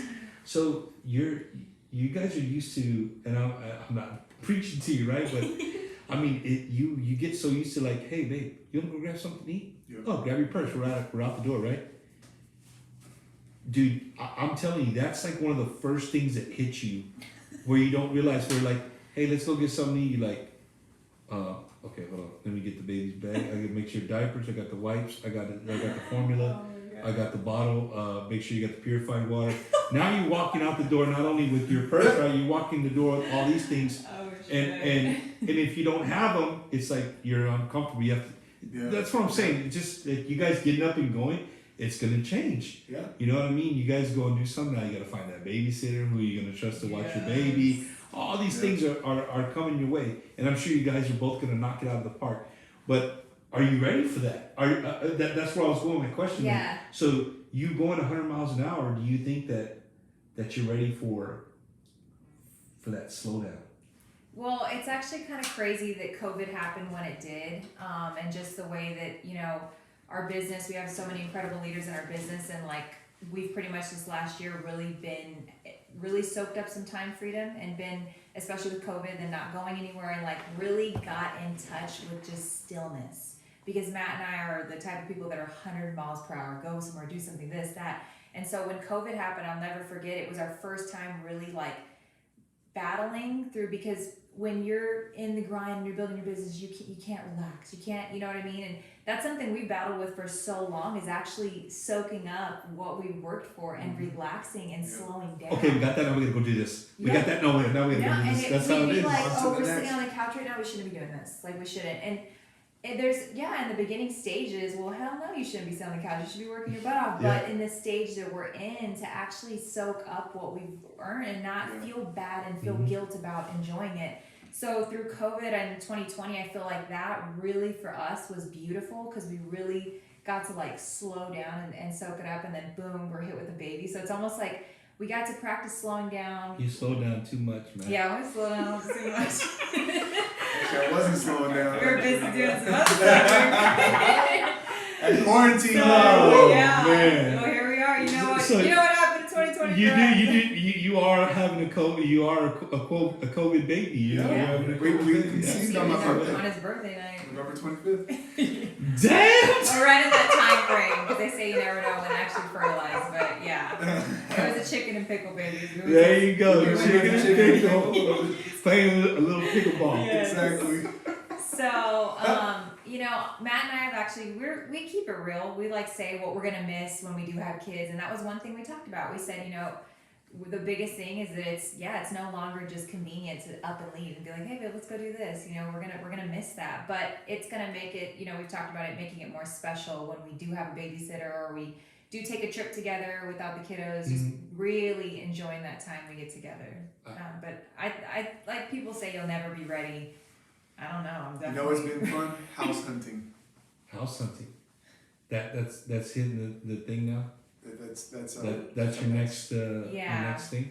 Before the baby or after the baby? We're ready to. We love our home. We've been in our home for 10 years, but with the baby on the way, oh my gosh, we're ready. I'm like. So you don't have to go buy a 5,000 square foot home for one baby. No, we're not gonna do anything ridiculous. 49. 40, okay, not 5,000, 4,999. Yeah. The crazy thing is, just to be real with everyone, because on social media you only post what you want people to see. So we try and keep it as real as possible, and we're an open book. But it's taking work for Matt and I to even look at the homes we're looking at and be like, are we worthy of this? Wow, we're looking, and just running through that stuff, because he comes from where he comes from, and even for me, I'm like, I just 6 years ago I was cutting garlic bread and waiting tables, and I'm like, wow, we're looking at these homes, and our baby's on the way now, and what we're bringing our child into, and the life we're bringing them into, to have 2 stay-at-home parents. It's just been a really whoa couple of weeks. I want to ask you something, and I forgot to ask Matt. Have you ever, with or without Matt, and where you're at now in life, and you seem very happy where you're at, where your guys' business is at right now, right? But Have you ever found yourself inside a restaurant, an Italian restaurant, and you sit down and you kind of just sit back in the back of your chair and you see a girl busting her ass, running back and forth, cutting up bread? Can you remember a time where you sat back and you were just like, man, this is where I started. This was my life. Man. And you kind of just like kick back, look at where you're at and why you're there, you know, and just like what I'm trying to say is like you remember where your humble beginning is. Oh, Have you done that before? Honestly, every restaurant, you can ask him. I always lean over, I'm like, what are you tipping? Because it hits me every time. Like, I wonder what the waiter or waitress's story is. And I think about where we are now, and I'm like, I want to give back to them, you know, and just, it blows my mind every time, because I will every so often really dig deeper into it and think about, you know, where I was and just what it was like, and have a crappy table that, you know, was totally rude to me. And even though I'm giving the best service I can give, and I remember just thinking, like, I wonder what these people do that I was waiting on. Like, I wonder what they do. They look like they have so much money, and, you know, man, they treat me like crap. And I'm like, how did I go to school to be in this position? Like, why me? And so now to be sitting at a table, like, I'm always very, you know, conscious of how we're treating. I really don't care to be eating with someone who treats waiters or waitresses like crap, because I don't think that's cool. But yeah, it definitely hits me pretty much every time we go out to eat, you know, wondering what their story is and just thinking about where it all began for me, you know. And Matt, do you do the same? Have you ever just cruised by Aslan Courts and maybe just parked your Mercedes Benz? No, don't do that. Don't do that. Maybe use your truck. But I'm saying, have you ever just kicked back somewhere and, like, you know, maybe gone back to the hood and just pulled over? And if you haven't, maybe that's something. Maybe one day you should just go back and just, you know, take it all in, man. Take the ride, the journey, and the path that the Lord gave you, and take it all in. Sometimes we need to do that. Yeah, for sure. I was driving by Bassie and McCullough on a Saturday. I was with my wife, and the baseball team was out there. And it dawned on me that if I wouldn't have believed in myself, I'd be out there hitting fungo right now. Wow. No, I mean, I tell that to you know, my guests sometimes. You know, people that are very successful, like, just go back and take in your hard work, because you guys said it. You know, both you and Matt. You know, you guys are like, you hit a goal that you set, and it's like you don't even get to, and you enjoy that goal for that 30 minutes, an hour of all the congratulations, and hey, that shit's done. We hit it. Now we got to get to the next thing. What do we got to do? Yeah. You know what I'm seeing? And I've seen that with you guys. Yes. Outside looking in, I've seen you guys just knock one thing after another, after another, after another. And it's great, man. It's for me, it's humbling to see. It's very, like, I can say, man, I know those people. Oh. That's how I feel. Like, literally, when somebody says that they're in the business, right? I can be in Corpus, anywhere here in South Texas. Shoot, dude, even in Dallas. You know, I'll ask people, and I'm like, okay, we'll see how, you know, Matt and Alexa, and they're like, man, Alexa, BunzNGunz. Oh, you know that? Oh, shit, yeah, I'm calling Matt right now. You know what I mean? Oh, you know him like that? I said, yeah, bro. And I don't think that, I mean, I'm sure maybe you guys have thought that, but people really, in the business you guys do, you guys are popular people. Honestly, you are. And you know, of course, somebody's not gonna come and say, Alexa, can I have your autograph? Or, you know what I mean? That's not good. You know what I'm saying? No. But because of pride, people don't gonna do it. But you are. You know what I'm saying? People, when you see BunzNGunz on T-shirts, on the minute I see the arm, I'm not gonna show mine, right? But you see the arm and the little peach. That's Matt and Alexa. I think they have that shit. Do you have it? Do y'all have it? What do you call it? Trademark. Yeah. Trademark. BunzNGunz. BunzNGunz. The LC, yeah, we do.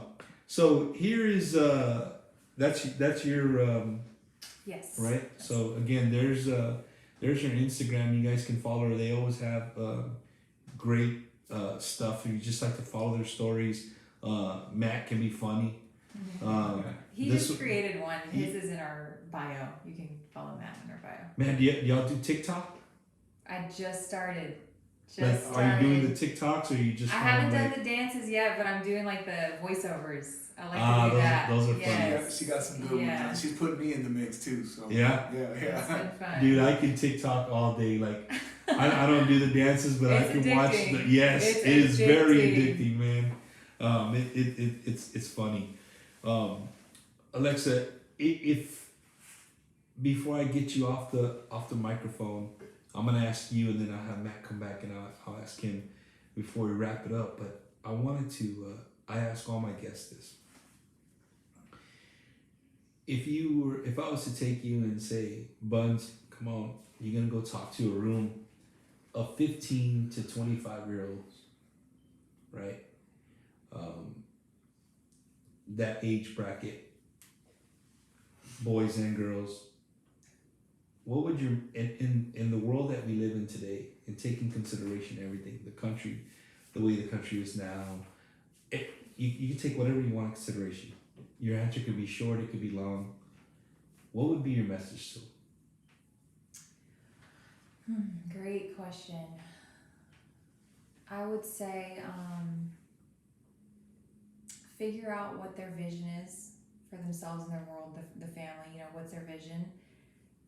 Find a way to take steps towards it every day and make sure that there's no plan B in making it happen.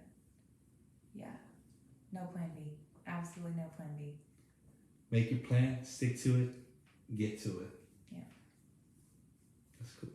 That's good. That's a Yeah, I would definitely say no plan B. I think that's what stood out the most when I look back at like from 23 to 30 and starting our business and just having a vision for my family being in the business, which they were against it at first, retiring my husband, which he didn't always believe it could happen at first, creating what I've created, just me not believing in myself at times. It's just there was never a plan B. Like there was never a plan B. So it wasn't a, if it was gonna happen, it was a when it was gonna happen. And so before I get you off, my last question to you is, in the business that you guys do, is there ever an end to where you just stay home and be fully retired? Does that exist? yeah. So it's up to the person. For Matt and I, we always say we'll never retire because we love what we do. Mm-hmm. Like we're so passionate about it. Now, as far as like how hard you're working in your business, maybe our first couple years isn't going to look like 10 years in the business or 15 years, but honestly, it is up to the person. What I've really loved most about the transition I made in my mindset is to stop chasing a pin or chasing even income for your happiness, because that's you're gonna hit something. It's multi-level marketing. There's always a next level. Like people are breaking records. So if you're chasing that, you're never gonna be happy, because there's always what's next. And we've been at levels in our business where we are making an insane amount of money. It's an amazing level we've achieved, and we're not happy because we were chasing a level. We were chasing income. When you shift into gratitude and you're in the present moment, whether you're making a little money or a lot, like a person making a little money who's present in their life and grateful for the way that they're waking up every day could be way more happy than a person who's making. Definitely. So to me, when we realized that and we stopped chasing a pin, a level, and we started chasing the mission and our purpose and seeing how we could help develop other people and get them closer to their goals every day, that wakes us up and drives us. It's not even really now waking up for what can we do for ourselves. It's like, man, what can we do for the people around us to get them closer to where they want to be? And of course, I mean, it's going to help you, but if you don't look at it like that, it's like you said, you wake up and it's like, okay, this is what I'm doing because I'm going to help other families. I'm going to help other people. That's a great thing. So I want to thank you for both of y'all coming on. I'll get Matt back on, but before you leave, I wanted to thank you personally. One, for being who you are. Two, don't stop being who you are. Right? To me, you guys are still young. A couple, not like I'm an old guy, right? But it's a very lovely thing to see. It's very lovely. I really love to see how much love you both have for one another, and what it's taken to get to where you guys are at. Keep being you. Keep doing what you want to do when you want to do it, because when the baby comes, it's not next time. Well, I just want to say thank you. It's an honor to even be on here. And, like Matt said, we've always looked up to you, and your energy is amazing. Anytime, we could not see you for I don't know how long, and right when we link back up, it's like literally Like home, we just family, left right where we left off. So just thank you for having us. Yes, ma'am. I'll pass it over to Ben. All right, Matt. You can sit on here and look like a monster that you are, bro. Look at this guy. Look at this guy. And he is gonna sit on that big stool. Let's do it. Yeah. No, Matt. So you get to cheat, right? Because you got to hear the question, but you've been there. You've talked to 15-year-olds, right? 25-year-olds. You're good at talking to people. What would be your answer? I think it starts at your beliefs. I think it starts with your mindset. So what I would tell people is to really start working on developing themselves. Because if you can continue to get better, you're going to live a better life. So to me, the key to our success, the key to success period is truly a personal development thing. If you're developing yourself personally, if you're getting better, you're gonna probably live a better life. You know what I mean? And for things to change, you get to change. People want to change all the time, but are they getting better? Are they evolving? Are they caring more? And kindness is free. Like, we don't do what we do because of the money. Like, my one word this year is give. Because I'm not in a position where I'm happy, I'm grateful. You know what I mean? So there's a lot of people that don't have what we have, so we get to give. And going back to the baby thing, it's funny because she asked me, what's your biggest fear? And I said, my biggest fear is giving up my convenience. Kids are inconvenient, you know what I mean? Mm-hmm. And so it's the ultimate selfless sacrifice. And so it just so happens that my one word for 2021 is give. So it's just literally surrendering and giving. And I'm gonna just speak on this because we all gonna come to that day, that day when we meet our Maker. And I think my biggest fear is that when I get to heaven and God introduces me to myself, but that person He introduces me to is the absolute best version of me that He created me to be. My biggest fear is that when I meet that person, he's a stranger to me. And my biggest joy will that when I meet that person, he tells me, you did it, brother. Welcome. You met me. You lived into your I got goosebumps again. You lived into your fullest potential. You did what I created you to do, because we all have a purpose. What I tell you, when I was playing football, my purpose was to wake up and be the best football player ever. My purpose now is to wake up and give and create and become and do and give and become and create. And you can fill in whatever you want after that. Definitely. You know what I mean? Yeah. No, man, I again, like, just you saw me talk to your wife. Like, literally, you guys have you're the picture to me when I think of the healthy lifestyle, the business that you're in, right? Where it's taking you. There's a few couples out there that I know personally, right? And you guys are definitely one of them. I want to tell you, bro, before we get off the show, right, that a lot of people look up to you, man, and a lot of people won't tell you to your face. That's the truth. A lot of people look up to both of you, personally speaking, but as a man coming to another man saying, bro, you know what, thank you, man, you really helped me in a time in my life where I was, not doing the right things or doing whatever, and I don't think, as a man, it's just not easy for you to say, man, thank you for that. Right. Like, people don't do that.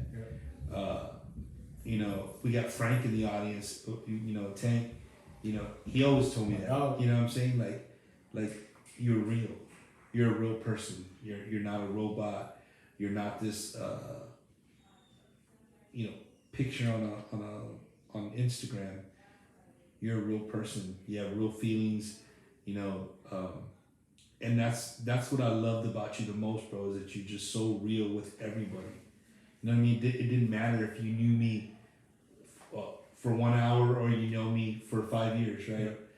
I can always call you. You might not answer, but you'll return my phone call, right? I can text you. You might not text me right back, but you'll return my text. You know, and I know that you're a busy person. Like, you know what I'm saying? It's not like you just sit somewhere sitting down on a phone. Yeah. You're constantly busy. You guys are going 100 miles an hour. I want to congratulate you on the baby. I think you guys are going to be great parents.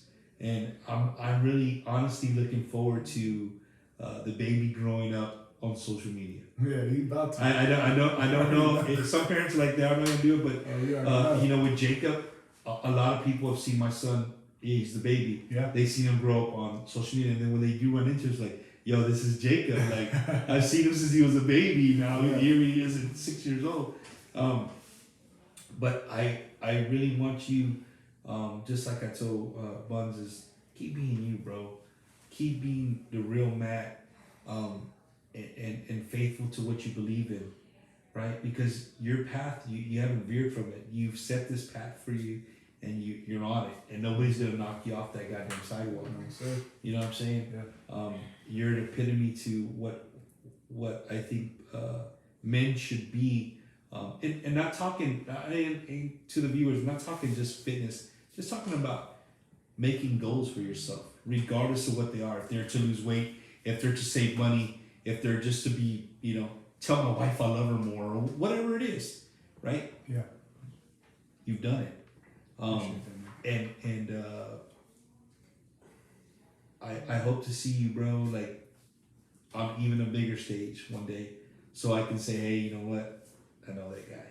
Well, if God's got in my story, I'll take the opportunity. But you know, I appreciate that, Bump, and you know, for the comment that, you know, people might look up to me. I just want to say, like, if you believe in God, okay, same God made you, made me, okay. So we're no different. It just comes down to a set of beliefs, choices, and decisions that you make every single day. That's gonna end up telling the story of your life. So if you're not living the story of your life, my invitation to you is to change the story. Literally, you can change that story in your head right now. Like, ask yourself, what limiting beliefs do you have that are stopping you from having your best life? This is for you too, for both of you, you know? What limiting beliefs do you have that are stopping you from living your most abundant, your best life? And when you can start really narrowing down to the beliefs, because think about how strong, I know the show's probably over, but this is good. Think about how strong our beliefs are, right? We believe in God, right? Because of a promise that if we live by these 10 commandments, if we live by his way, we believe in the promise that we're going to go to heaven, so much so that we'll believe in someone we've never seen, we've never heard from, some book that he wrote, right? Think about how strong that faith has to be and how much you believe in the promise that if you live by this life, you go to heaven. What can you create in your life that you believe so strongly that the promise is worth the price? Think about that though. No, this is real. That's 100% right there. Because what I can tell you is the price is always worth the promise. Definitely. Always. Think about the price you paid, bro. Look at the promise all around you, bro. I'm able to do what I'm able to do. I get to bring in a child into a free country because of the price you paid. And the price your man paid, rest in peace. You know, because of the promise of the country that we could have. Your belief was so strong that you went and put your life on the line for the promise. So what limiting beliefs do you have that you could create that are tied to a promise that is in alignment with the life that you want?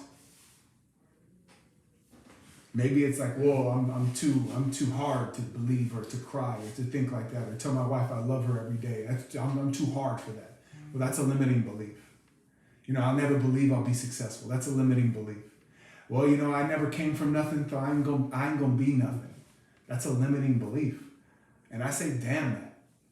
Just literally, it's so simple, y'all. Just change your story. Tell yourself a different story. And that shit starts right here, between the ears. And if you're listening to bullshit, and if you're surrounded by friends that don't believe in you, and they're just anchors that take you down, that aren't talking about a better life, well, guess what? You're going to become a product of your environment. If you're listening to poison, you're watching poison, you're around poison, guess what? Poison. Exactly.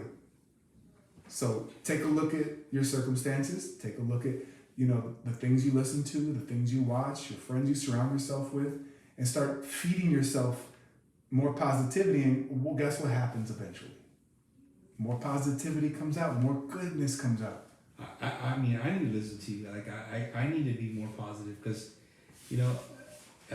I'm as real can be, especially on here. Like, I don't hide who I am, what I am.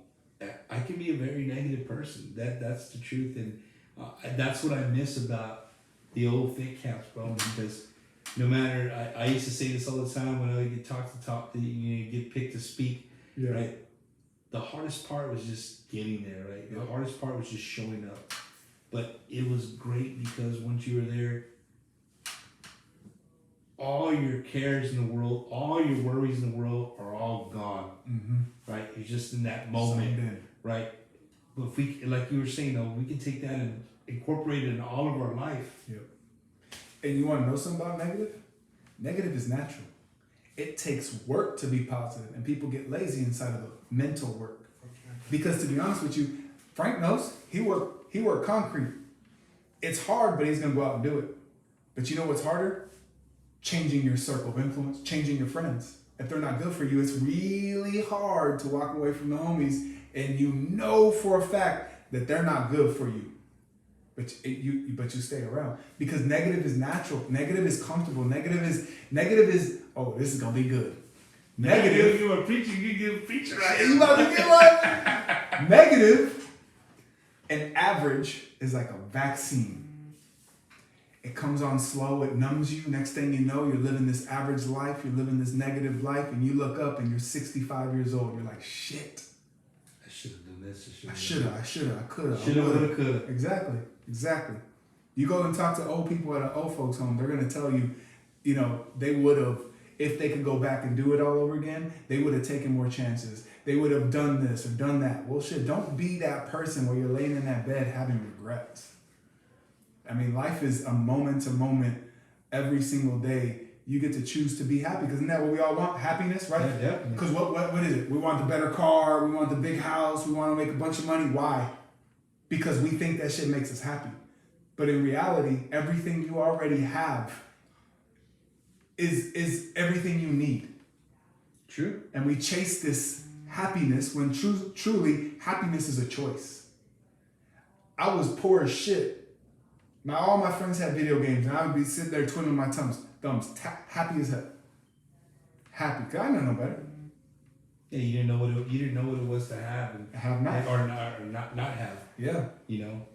Man, we can listen to Matt all freaking day, dude. I tell you, this guy, if you guys ever get a chance to hear him speak, his story with no interruptions and not on a show, it is something really to listen to.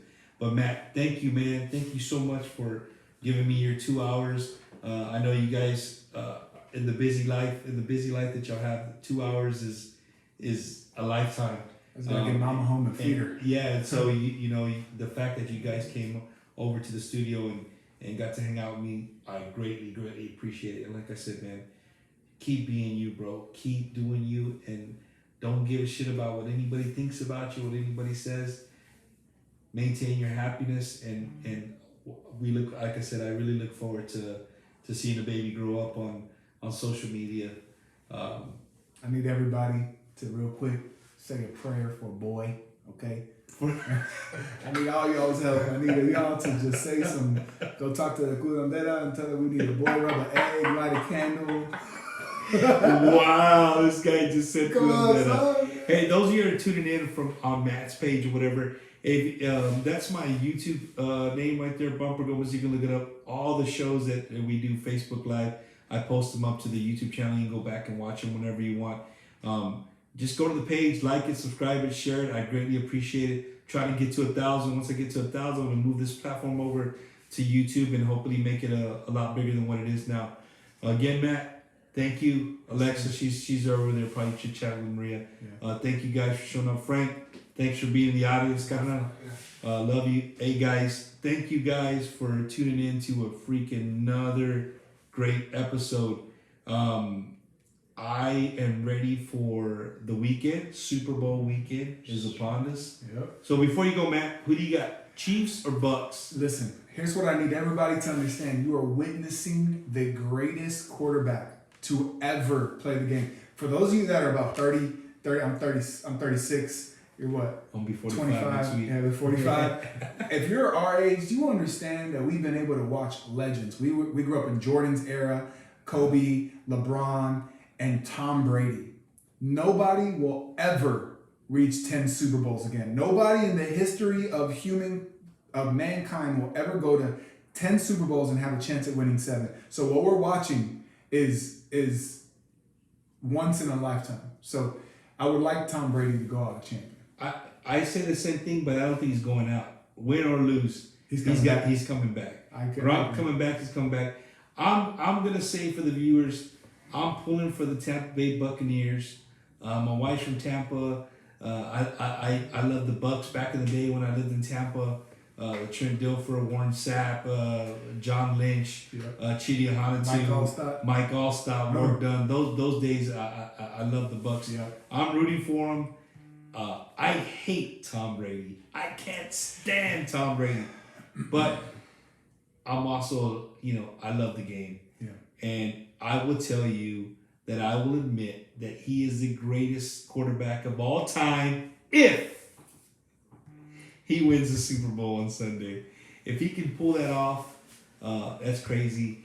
If the other guy wins, what you said, I don't know. I won't have a chance. 10 Super Bowls, bro. 10. So this is going to be 10th. This is his 10th Super Bowl. But he's won 6. So you don't think with him if Patrick Mahomes. Yeah, Mahomes wins his second. No. You don't see You gotta 4 understand. more? You gotta understand.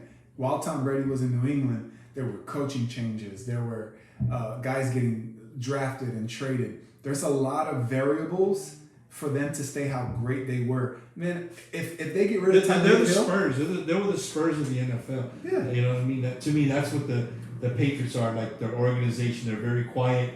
They weren't very showboaty, but they were. When they showed up, they were going to be there on Sunday. Business. Yeah, it was going to be business. So I'm going with the Bucks. You're going to go with the Bucks? I'm going with Tom Brady. I don't like him either, but I feel like he's a legend, man. I just kind of want to see it be done. And then, to be honest with you, though, I think the Chiefs are unstoppable. I just want to see greatness happen. Yeah, I'm the same way. They can score really quick. The Chiefs can, but I really would like to see Tom Brady. Even if he wins, people are like, well, just win. You're on top and retire. I don't see it. I know Gronk just signed a deal to come back, so I have a feeling. And before I say goodnight, the videos that I love to watch is him and Gronk. You know what I'm talking about? They're just like walking away, and you're just like, we did it again. Yeah, we did. They don't even say nothing. I know. You already just know the expression on their face, like they're like, haters. We're still here and we're still rocking, right? So again, you guys enjoy Super Bowl weekend. Look forward to next Wednesday. I'll let you guys know Sunday, Monday who my next guest will be. And thank y'all for tuning in. And I will see you guys next Wednesday at 7:30. Y'all have a great week. And again, thanks for tuning in. See ya.